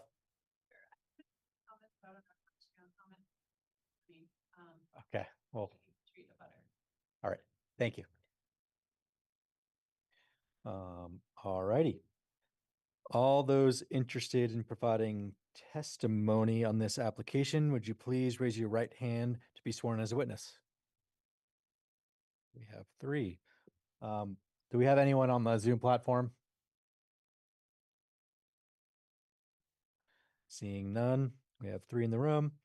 You solemnly swear or affirm the testimony you're about to give is the truth, the whole truth, and nothing but the truth under the pains and penalties of perjury. All right, thank you. So we will get on with the application. This application is for a conditional use and a major site plan approval to convert the existing building into 20 dwelling units with a footprint and height waiver requests for an addition. And if you want to just give us a summary of your project and then we will get into the staff report and the details. Sure, I'll give a little bit of background. So Down Street Housing and Community Development started looking at this site in 2021.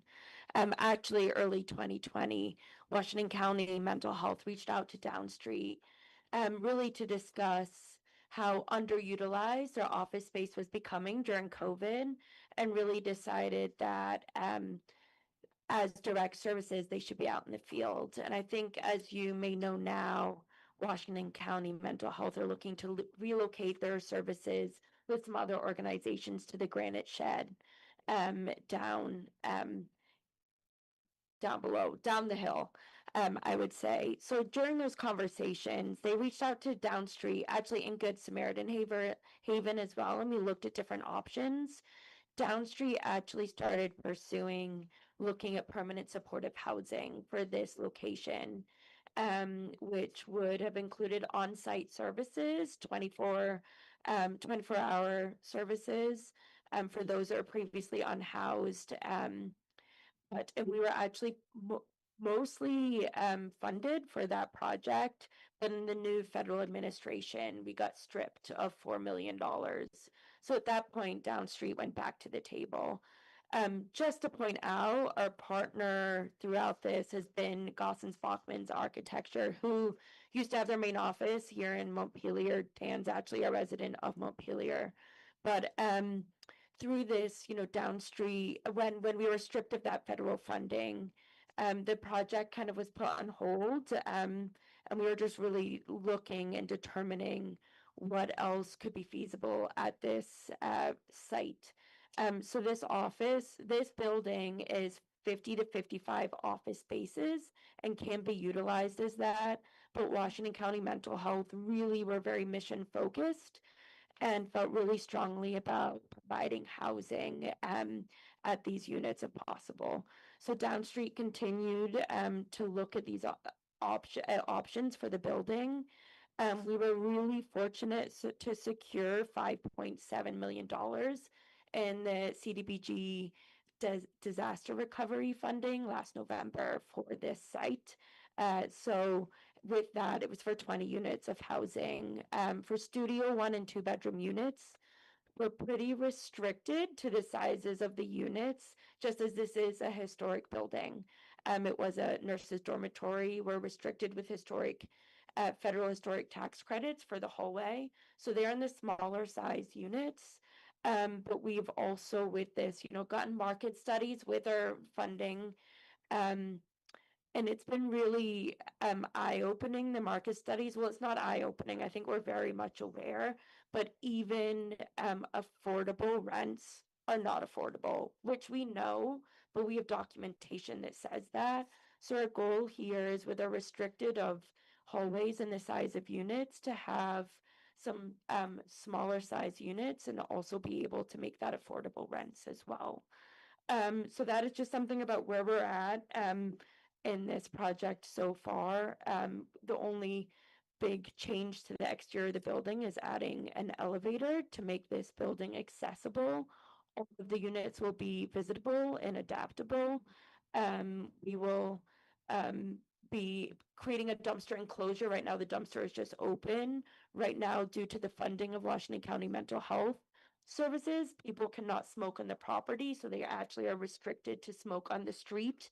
But we are going to create a smoking shelter to actually take people off the street in an enclosed shelter, things like that, that we're just trying to provide these amenities to this site, to not make many changes, but to honestly be good neighbors. We got a traffic study to really understand the traffic implications. And the traffic study really came back talking about how this could be used as a private office space for 50 offices, but as it being utilized as an apartment building, that this is a lot less traffic than what could be created on Heaton Street and the surrounding streets as well. We had a neighborhood meeting in April, kind of updating about the project so far. Since then, we've also gotten a construction manager on, and we're going through zoning now with a hope to start in early 2027. Okay. Thank you. You're welcome. Mike, do you have anything to add from a procedural standpoint? No, just trying to look through. It looks like most of it is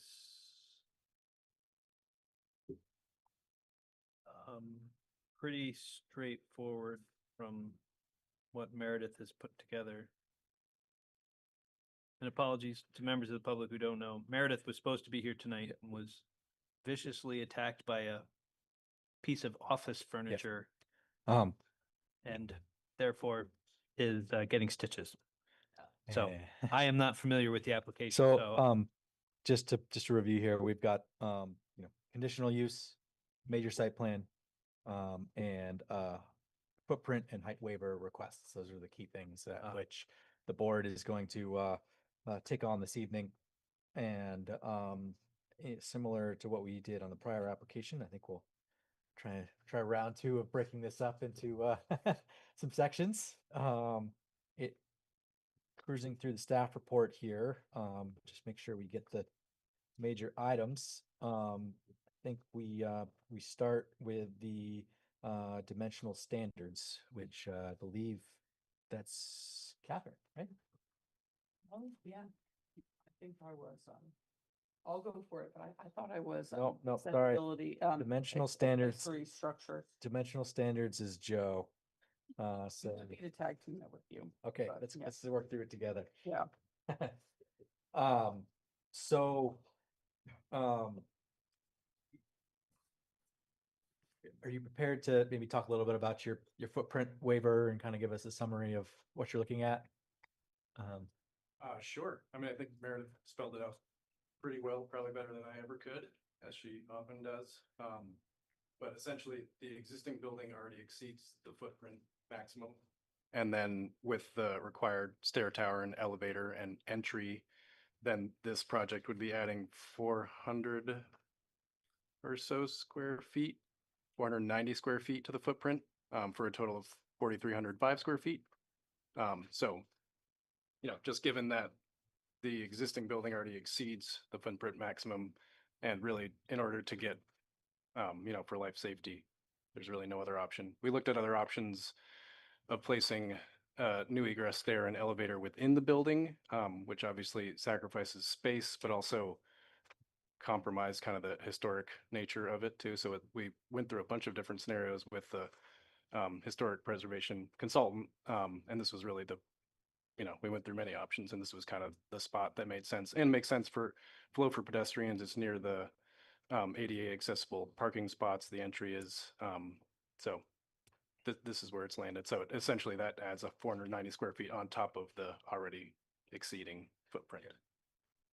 So I think, for the record here, we need an affirmative that it's your,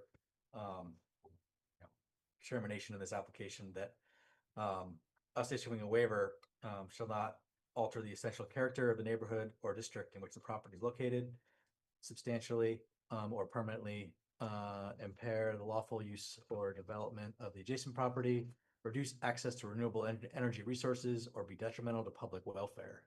Feel that you meet that criteria? Yes, we do. No. I'll note too, the footprint change this essentially around accessibility. So I think the second criteria where this is necessary for the continued reasonable use of the property, I think, yeah, accessibility is obviously important for the reasonable use of the property. So.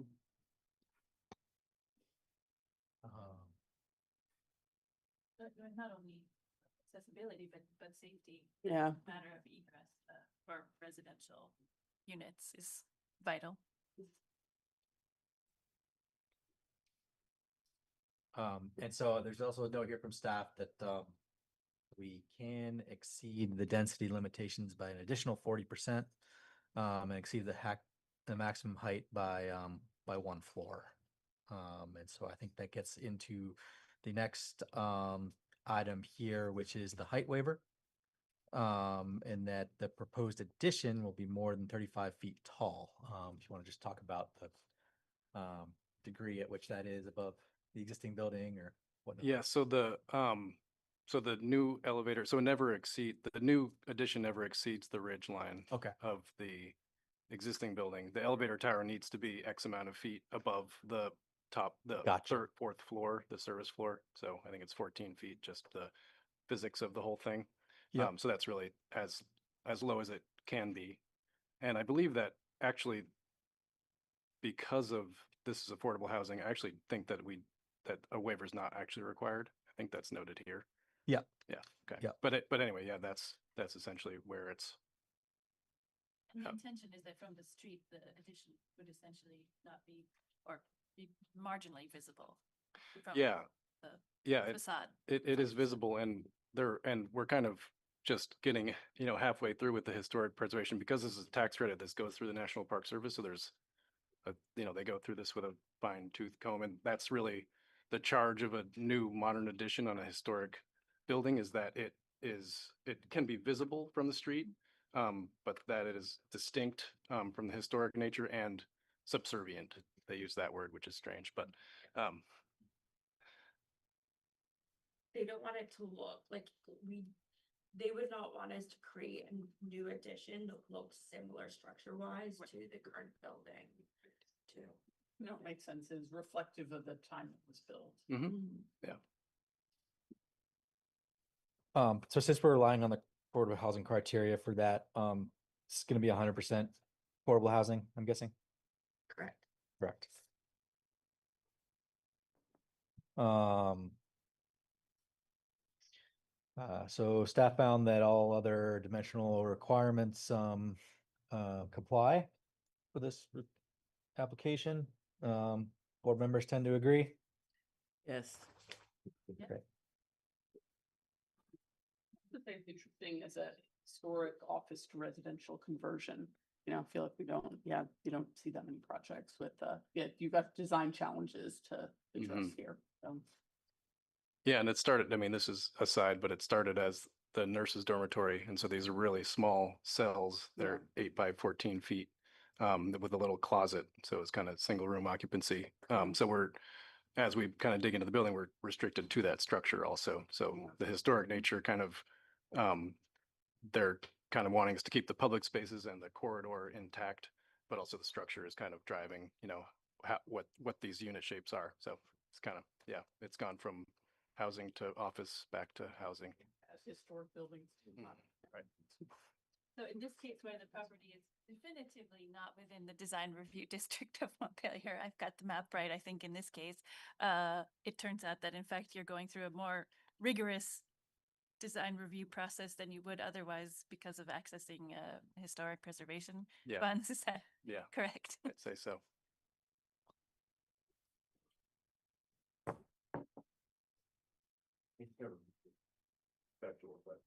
You would, the neighborhood is the key word in this whole thing, right?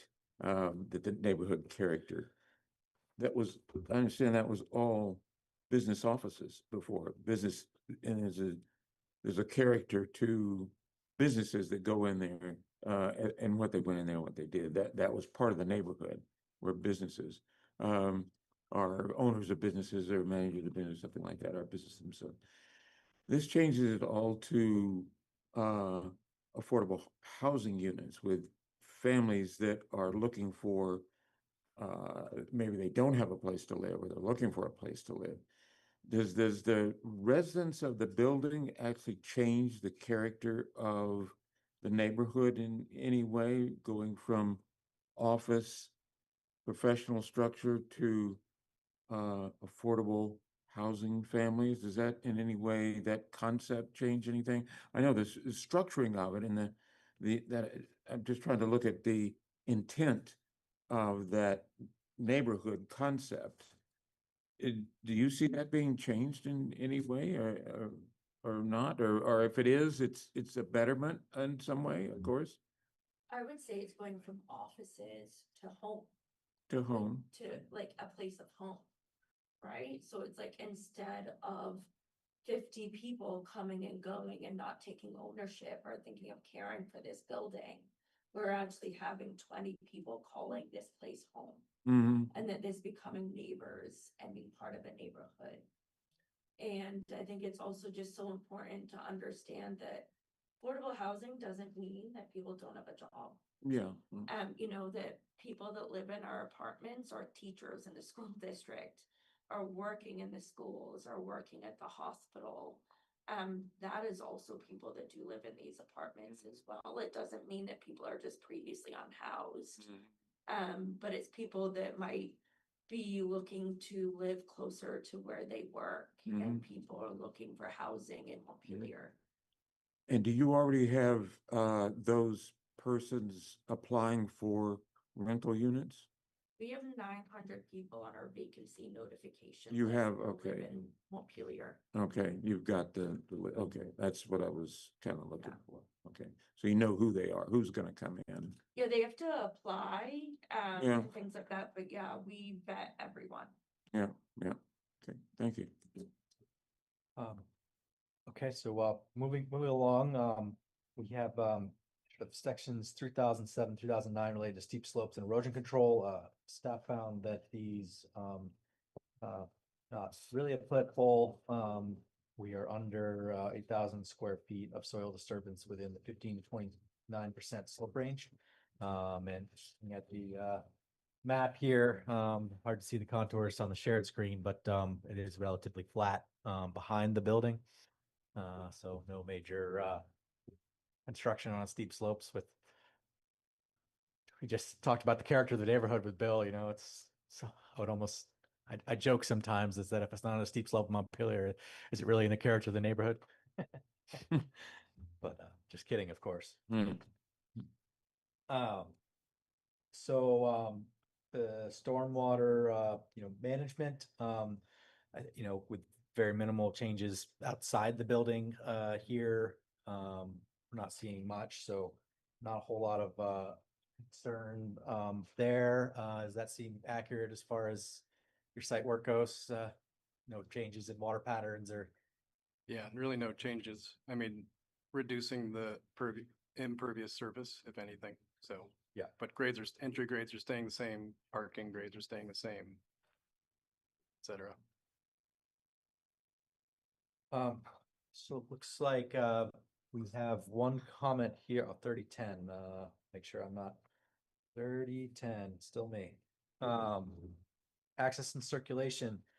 Looks like there was a request from Public Works, maybe for some additional information. Is that still ongoing? No, that should be in the email that you received, and there's updated site plans too. So it's a 20-foot wide curb cut for the driveway and a 10-foot radius. Yep. And they've got updated, basically showing the largest type of truck that would enter the site, a refuse truck, or a moving truck. So so that was part of that email exchange and. Yep.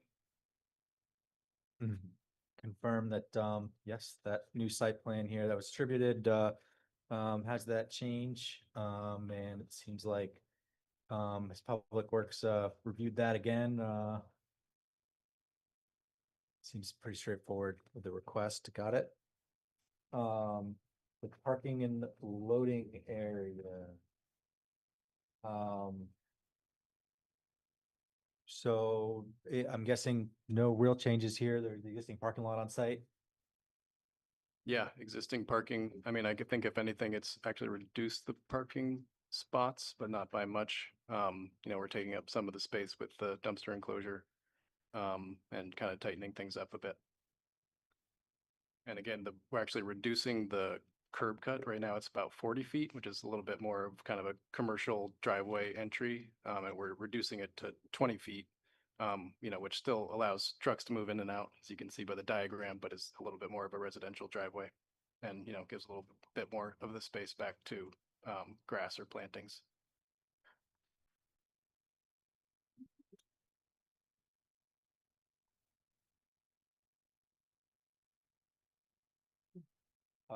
Okay, great. Looks like we're on to 3202. Catherine, you want to take it away? Yeah, sure. I think this is pretty straightforward. This is the bike and pedestrian access. So the proposal includes bike racks. There's an existing sidewalk and new internal pedestrian paths. Is there anything further you'd like to share around bike and pedestrian access on the site? I don't think so. Note to this is, it's a neighborhood site with a lot of, pedestrian activity generally, so it's slot in. Let's see if I have any further questions. Yeah, no, I think that's on to landscape unless any other board members have questions around bike and ped.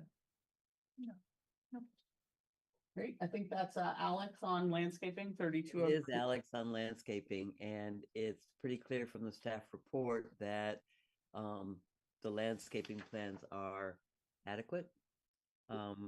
Kudos for working with the existing plantings and having mature plantings on site, and matching them around the shading, not the shading, but the sort of screening of the parking lot.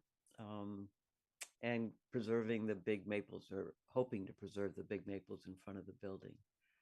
And the rest seems fine.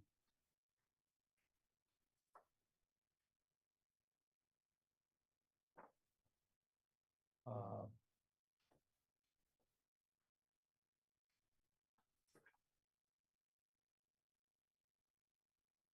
And screening also seems fine. Yeah, it seems like no real changes from the Nope. existing Um, configuration. Working well with a mature site, sort of optimal conditions for this kind of thing. Except for the building, which looks great on the outside, but has a lot of issues, switching over. There should really be no difficulty preserving those mature trees because the majority of the work, it's in the rear of the building, which is Right, where those mature trees are located, correct? right. When you think about like preserving the character of their neighborhood, right? Like that was the point of when we thinking about the landscape and just screening and everything, it's keeping the character of what's there now.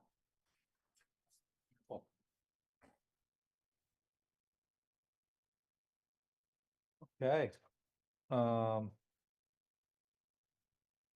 So that gets us through 3203. That's parking, landscaping. Um, leave all landscaping onto outdoor lighting. Yeah, similarly to the landscaping proposals, the outdoor lighting proposal appears to be fully compliant. I think the only note is that we want to be certain that the warm white tone of LED lamps is being used. And that as described in the regulations, fixtures are fully shielded. We can see from the proposal that the overall lumen output is less than what would be permitted for a 20 dwelling unit. So there were no concerns there. Are there any other comments or notes to share around outdoor lighting? It also doesn't, well, I'm actually not certain. To what extent is the proposal a significant or insignificant change from the current outdoor lighting? Because there is existing Yeah, lighting I at the think site. that there's maybe, I'm not actually entirely sure. There's gonna be more pole lights for the parking. And then there's gonna be at least 2 more building mounted lights for the new entry. And then, yeah, So some increase, some increase, yeah. but still fully within what is permitted by zoning. So The goal's resident safety, but then not be a nuisance neighbor. That's how we try to think about it. And yeah, we don't know that the lumens have increased. I think the number of lights may have increased. I'm sorry, I couldn't hear you. We don't know that the lumens are increasing necessarily, but the number of lights could be. Yeah, I suppose we don't actually have a read on the current. And we wouldn't, and that's not required.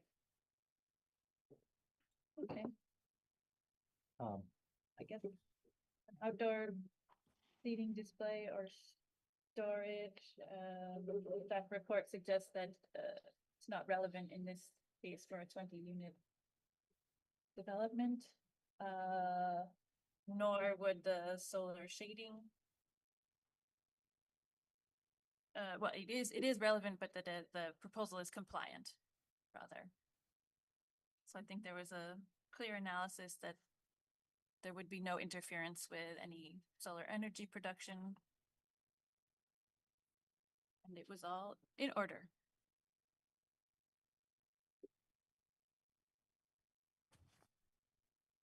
There's no criteria for outdoor volleyball courts. For what? Outdoor volleyball courts. There's a This one- grass volleyball court indicated on the site plan. This one is grass. Right. So, I don't know. Great. And if you're lobbied to convert it to a pickleball court, what are you gonna do? Oh, I'll let you answer. Badminton only. There we go.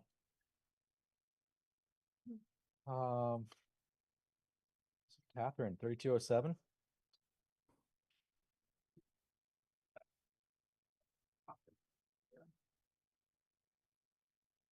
Yeah, I was jumping ahead. There's overlap between design and compatibility in some of the other sections. But I Yep. feel that we've covered this well in the discussion so Yep. far around the, the intention behind the addition, the orientation, and yeah, and the fact this is, it's a historic building, the primary structure here, and what everyone will remember and notice is the historic building.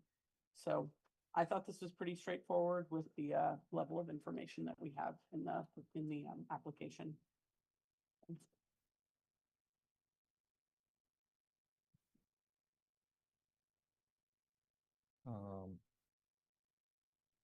So that brings us to the conditional use standards, which I think how are board members feeling? Starting conditional use after 9 p.m. is often not recommended, but Okay, we can do it. we're getting moving close. forward. Yeah. So let's move forward.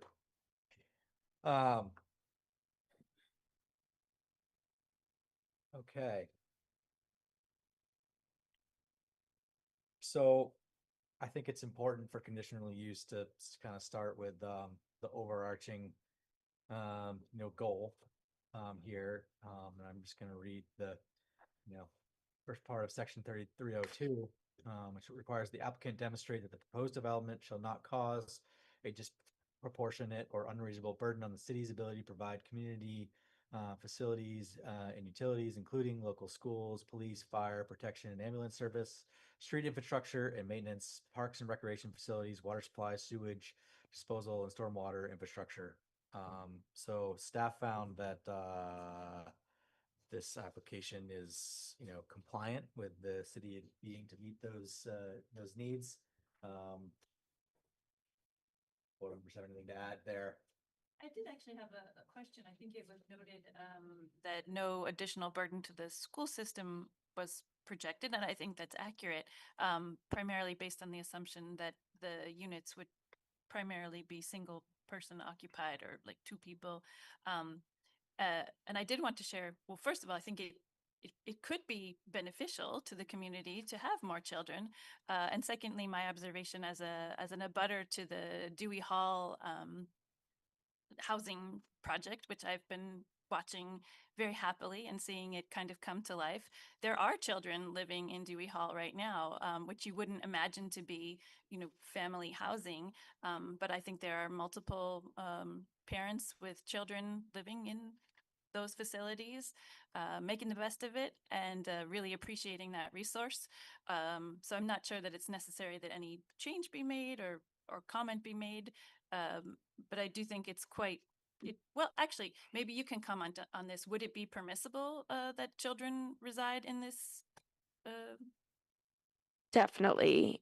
We do have two bedrooms in the project, and the rest are studio and one bedrooms. And definitely, is there any prohibition against children? No. And it's mixed age. It could be up through senior housing as well. Yeah. Yeah. That's one thing I've really appreciated about the housing on Greenway campus is that it's extremely diverse. Like everything that you could imagine, it's a resource for everyone. And I can imagine that this would similarly fulfill a really profound need. Agreed. So I just thought that it should be noted that actually I think there could be children living here, and it would probably be good and certainly not an additional burden as it's interpreted in the regulations. Does so the conversion from office to housing, how does that impact the sewage wastewater? Do we know? Well, so yeah, I don't know if you've got that in the package Yeah, also. there was. But basically, well, actually, I can read you the most current email. Um, Just a back and forth between DPW and our civil engineer. Yep. So, let's see, so yeah, Oh, yes, I see this. so regarding sewer service, our current survey is limited sewer routing information. We intend to conduct a video inspection of the existing pipe to evaluate its condition, routing, and flow direction and design accordingly. And then they asked DPW to provide any existing maps that they, might have to provide us. And so then we're gonna, basically look at the hydrant flows and the hydrant test and a pressure flow for the water for the sprinkler system. So whether or not I'm not a plumbing engineer or civil Yeah, engineer. I couldn't tell you if that changes Okay. between the use, but all of those tests in conjunction with DPW will be performed. Okay.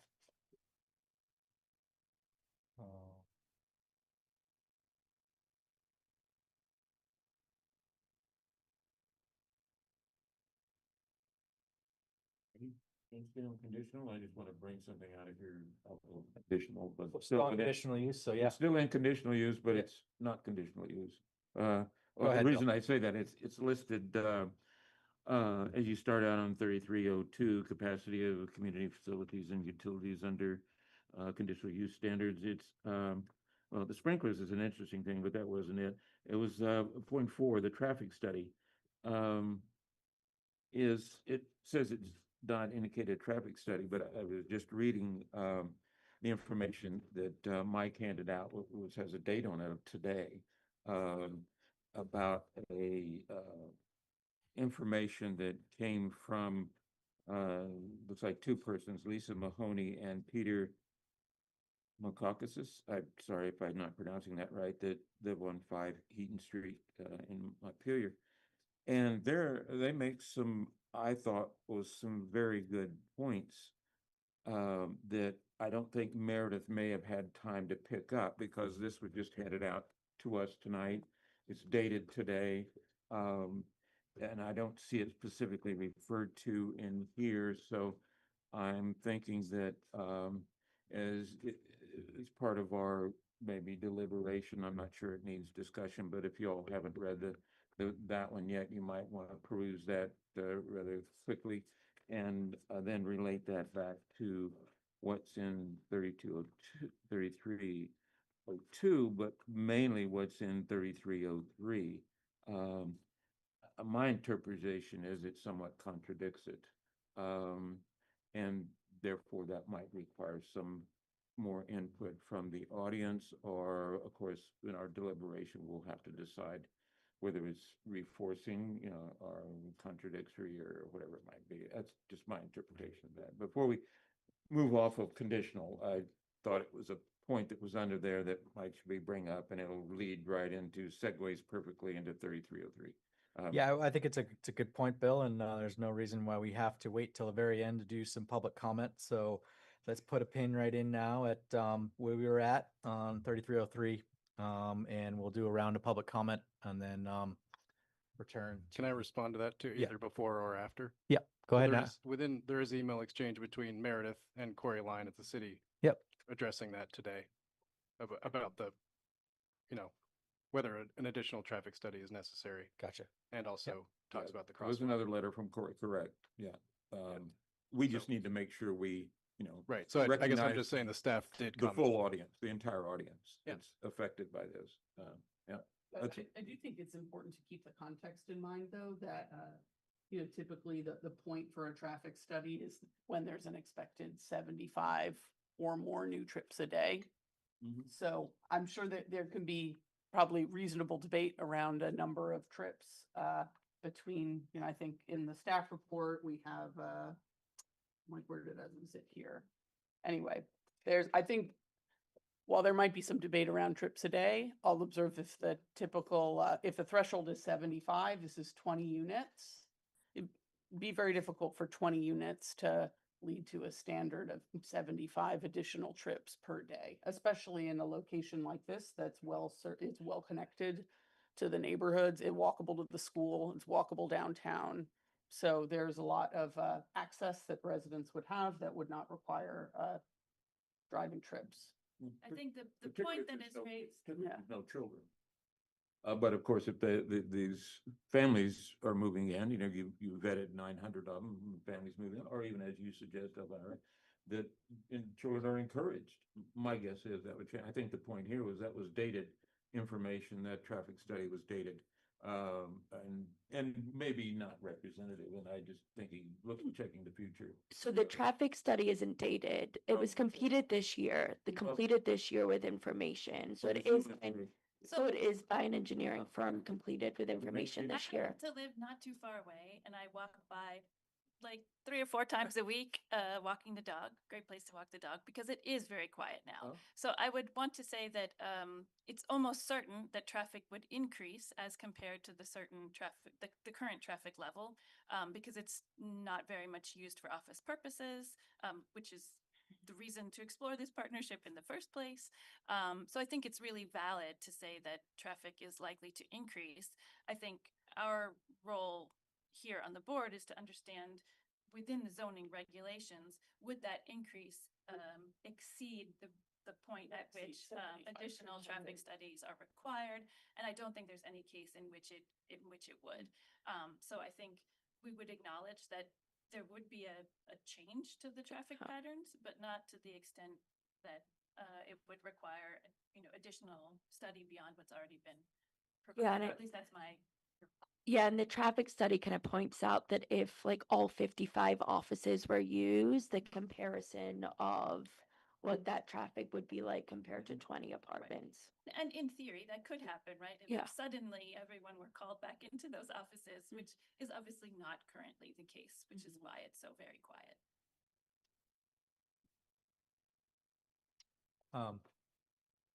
Okay. Go ahead, Lisa. Yeah, go ahead, Lisa. Come on up.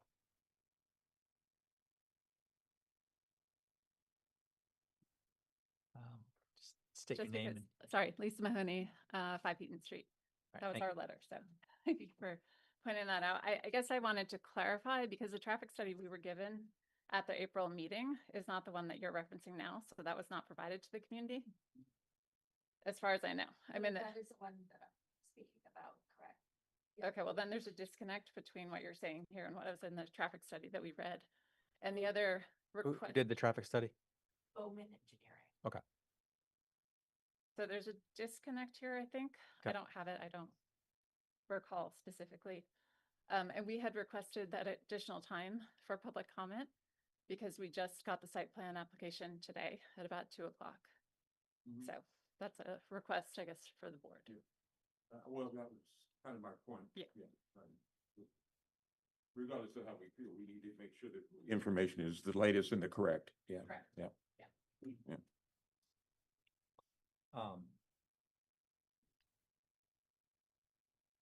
Anyone else from the public here to talk on this application? Okay. I think we got one major topic to discuss, character of the neighborhood standards, which we've, I think, discussed some already.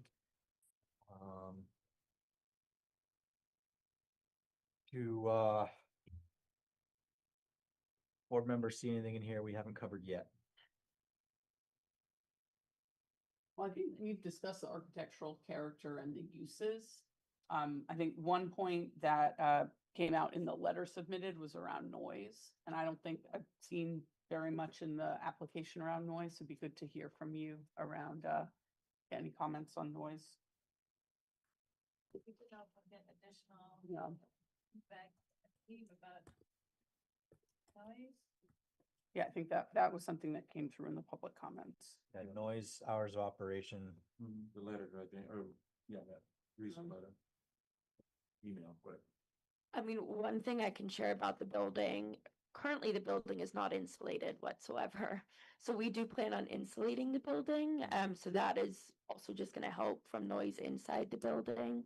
There's great green space out back. I know Washington County Mental Health Services host regular volleyball matches out back, but great space for residents to be out back. in that way, but I think just even it is, it'll be, the insulation, I think, is just gonna help. With the windows, we plan on either, at least adding new storm windows, that will just help as well with sound. Again, my observations, living next door to a facility that is similar, I would say, in its character. It's noisier, but in a very cheerful community way. So I wouldn't argue that it would get noisier, that there would be more traffic based on what is proposed, but it appears to fall within the regulations and what would be expected of a community of this sort.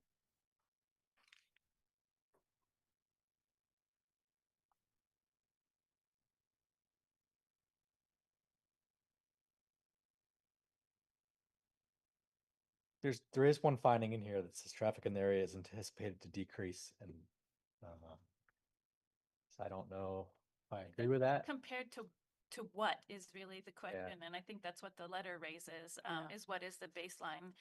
Because if you were comparing to, 7 years ago, maybe when the office spaces were being, I believe, fully utilized, that would look really different than if you compared to today. But it would probably also look different if you compared it to when it was a nurse's dormitory. So, like. And I think it's key to think another office could have moved in there without going through this whole process that had a strict return to office 5 days a week policy. Right. And that wouldn't. So in lead principle, to- we should be not comparing to the actual current traffic, but to the hypothetical current Yeah, traffic. with the existing, that- with the existing use of the building. With the existing permitted use. Yeah, and I think the baseline here, it says there's 27 AM peak hour trips and 25 PM peak hour trips. So that's not the full 40 office spaces that was used as the baseline.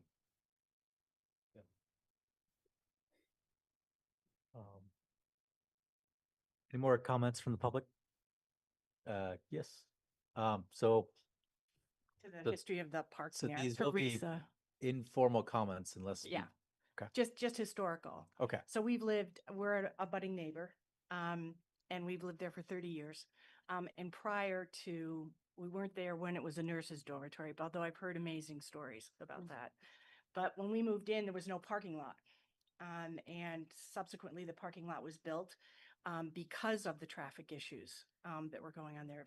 People were parking on the street and on that curve, and it was really dangerous. And so the parking lot was built to accommodate traffic when it was Washington County Mental Health.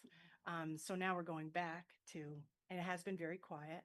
And now we're going back to a situation where it's going to be housing. So just to give you some perspective, what kind of goes around comes around, again. Can I have your name for the record? It's Teresa Murray Clausen Okay. on 3 Woodrow. Thank you for your comments. Wonderful. Good story. All right. Go ahead, step on up to the microphone. Comment about pedestrian access. Yep. The sidewalk ends there.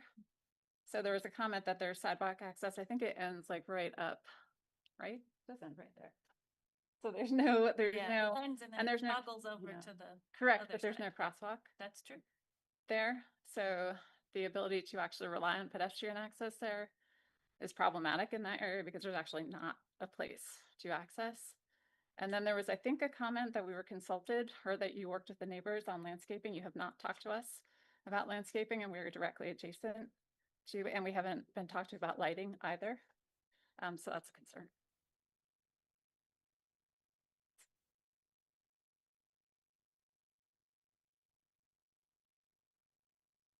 Maybe Thank you as for a adding that. point to understand better the obligations in this case in terms of engaging with neighbors. My understanding is that it would only be a courtesy if you wish to engage with neighbors directly in a discussion or a forum, and that otherwise the minimum standard would be the participation in this process here. Is that That's accurate. correct? Yes. And I guess I'll clarify, I'm sorry for not, I didn't say engaged with the neighbors on landscaping or such. I think we engaged with the neighbors in a community meeting. But usually if we're doing things that are going to impact neighbors, like adding a fence or changing landscaping, they're, you know, directly abutting or like basically on property lines, that's when we'd really sit there and discuss, or, you know, reach out and really ask neighbors' opinions normally. But I know that, you know, we're really limiting our work there. We're adding landscaping in the front of parking, things like that. So that's why there's not been direct But neighbor along the engagement. other property lines, there are no proposed changes to vegetation. No.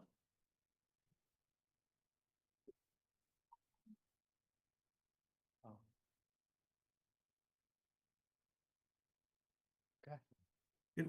Um, My name's Steve Cordell. I'm with GBA. Hi, Steve. Hey there. Hey, so that might have been I had mentioned in the report that we had, at the neighborhood meeting, people had said how the maples in front of the building were really important. And so we had discussed that with them and that we were going to try to save them. So maybe it's being inferred that that was about all of the landscaping plan. But at the same neighborhood meeting, a neighbor to the north had asked for more of a hedge or plantings between the parking and their property, and so we added that. So that was the discussion. It was in the neighborhood meeting. Yeah. So I don't want to be implied that we said we did and we didn't. So maybe I just wrote that down a little too freely. I don't know.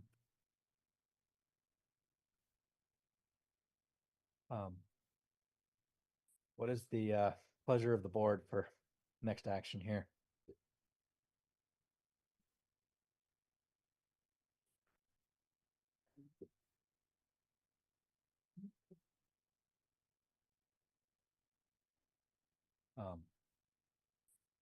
I feel like we've got the information we need to have a deliberation and come to Yeah. a decision. I agree on that.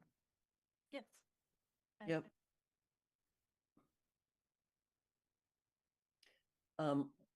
Should we table this also pending that deliberative session?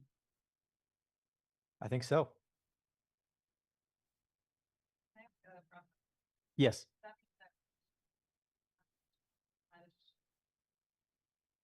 We were not. Well, I think one of the outcomes of what the board could decide is that we need more time or need more information and we continue it to the next hearing. But that would be part of our discussion.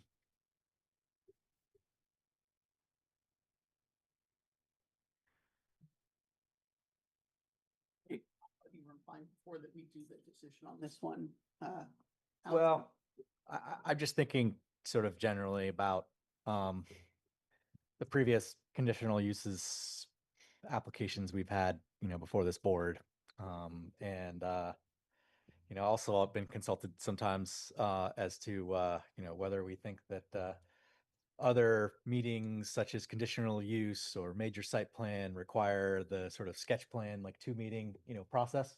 I've usually landed on the fact that no, I don't think we should put it in the regulations that something is required to go to 2 meetings because some things are pretty straightforward and they don't need it.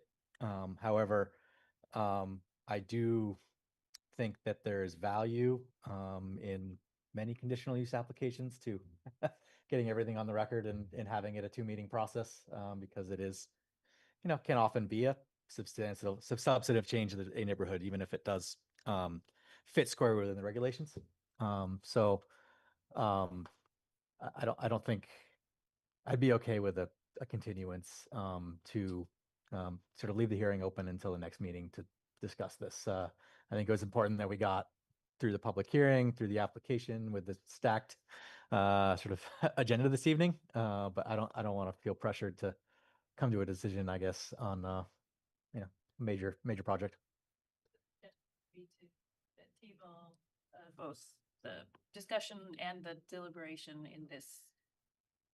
I would say that it would be to leave the hearing open and simply continue it to the next regular meeting of the DRB. July 6th. which. We have a meeting scheduled for the 29th for precisely this Oh. purpose. Oh, yes, Yeah. Right. you're right. We hadn't, Meredith hadn't gotten confirmation from everybody on whether or not you'd be able to meet on the 29th. It's a fifth Monday, so it gives us an opportunity Yeah. because Meredith is gonna be on vacation in July. We're trying to be able to get everybody's applications. reviewed. I'm not available, which is why I took it out of my mental map. Right. But we have another application for the 6th that's Yes. long and complex. Yeah. Catherine, you're available, right? Yeah, I said I'm available on the 29th. I would say, I think the board has sufficient information on this application. That's my opinion. But I'm gonna also note it's 9:30 at night and we have the other two to go through, so. Yes. It's this was a lot for one agenda for an Yeah. evening meeting, but yeah, I think that there's ample information here. But it is late at night, so. Yeah, I think that there was sort of substantive information that came in late too from, Public Works and, all of the reviewers or whatnot that, was good too. And I think, I don't know, there's That value is- in sitting. That is now part of the record. Correct, yes. So I'll support what the majority of the board supports, but I would suggest a continuance to the next regular meeting. In my experience, it's pretty typical for information to continue to come in, until kind of the last minute. And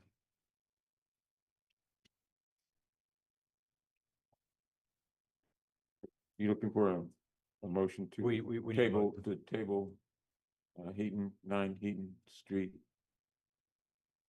and move it into deliberation, but keep the hearing open? Yes. Then I so move. And are we considering what you call the next meeting, the meeting on the 29th, assuming we have a quorum? Alex, are you available? Yes. Bill, you're available? Oh, as far as I know. Yep. 4. All right. And actually, we might be able to get Joe back in, right? Yes. All right, so the Right. motion, we don't have a second yet. The motion is to continue this to the meeting on the 29th. And to leave the public hearing open. We have a second. Since it's of no consequence to me, I second it. Elvira seconds. All right, we'll do a roll call vote. Bill, how do you vote? Yes. Elvira, Yes. Catherine, I'm gonna vote no because I would have preferred to have the decision this evening, but that's my vote on the record. all right. Thank you. Alex Yes. and Rob votes yes. It's 4-1.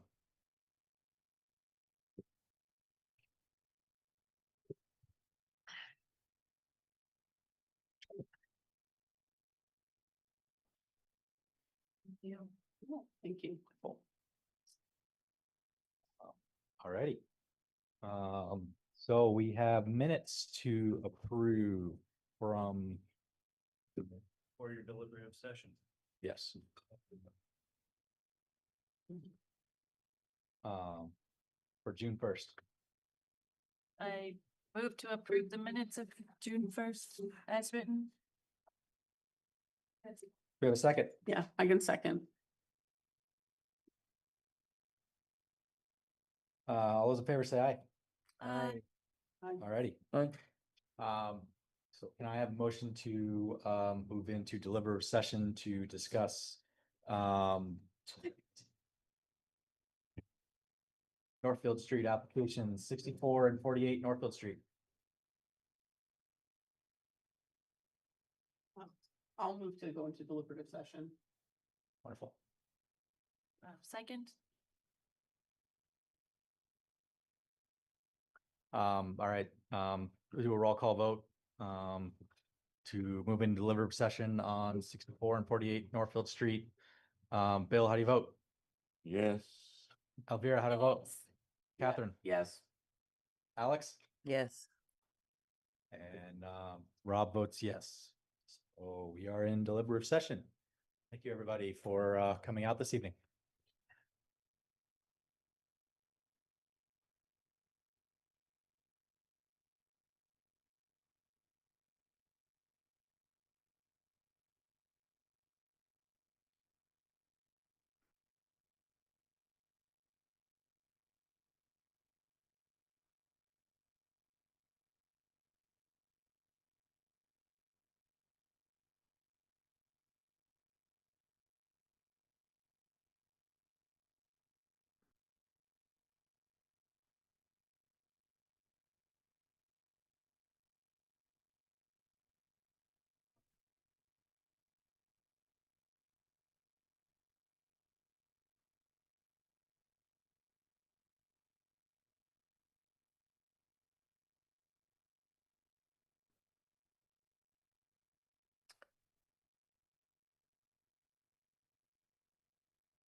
Teleport.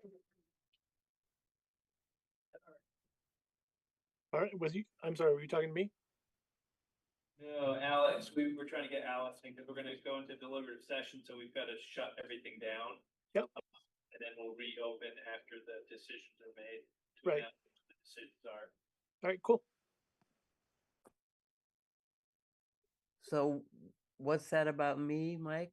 Well, we gotta get you in because once we shut this down, then nobody who's online can hear anything because we're deliberating in private.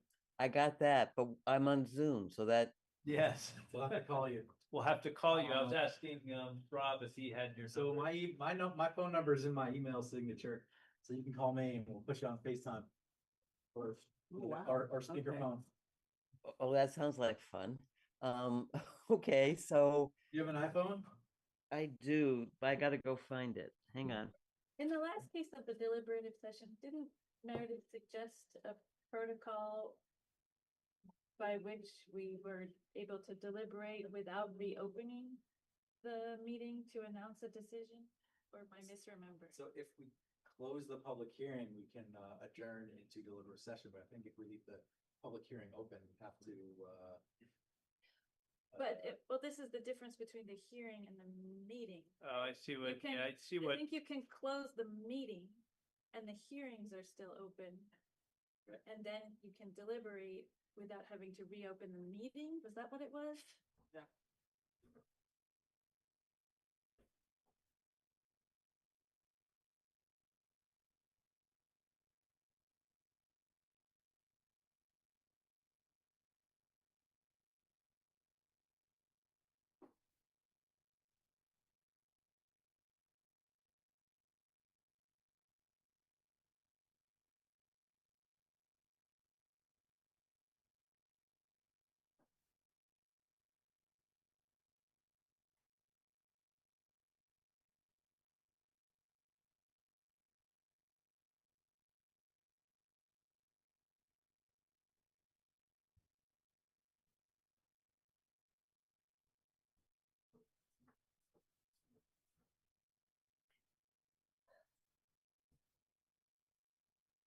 Okay, I don't know where we are now. I just went and got my phone.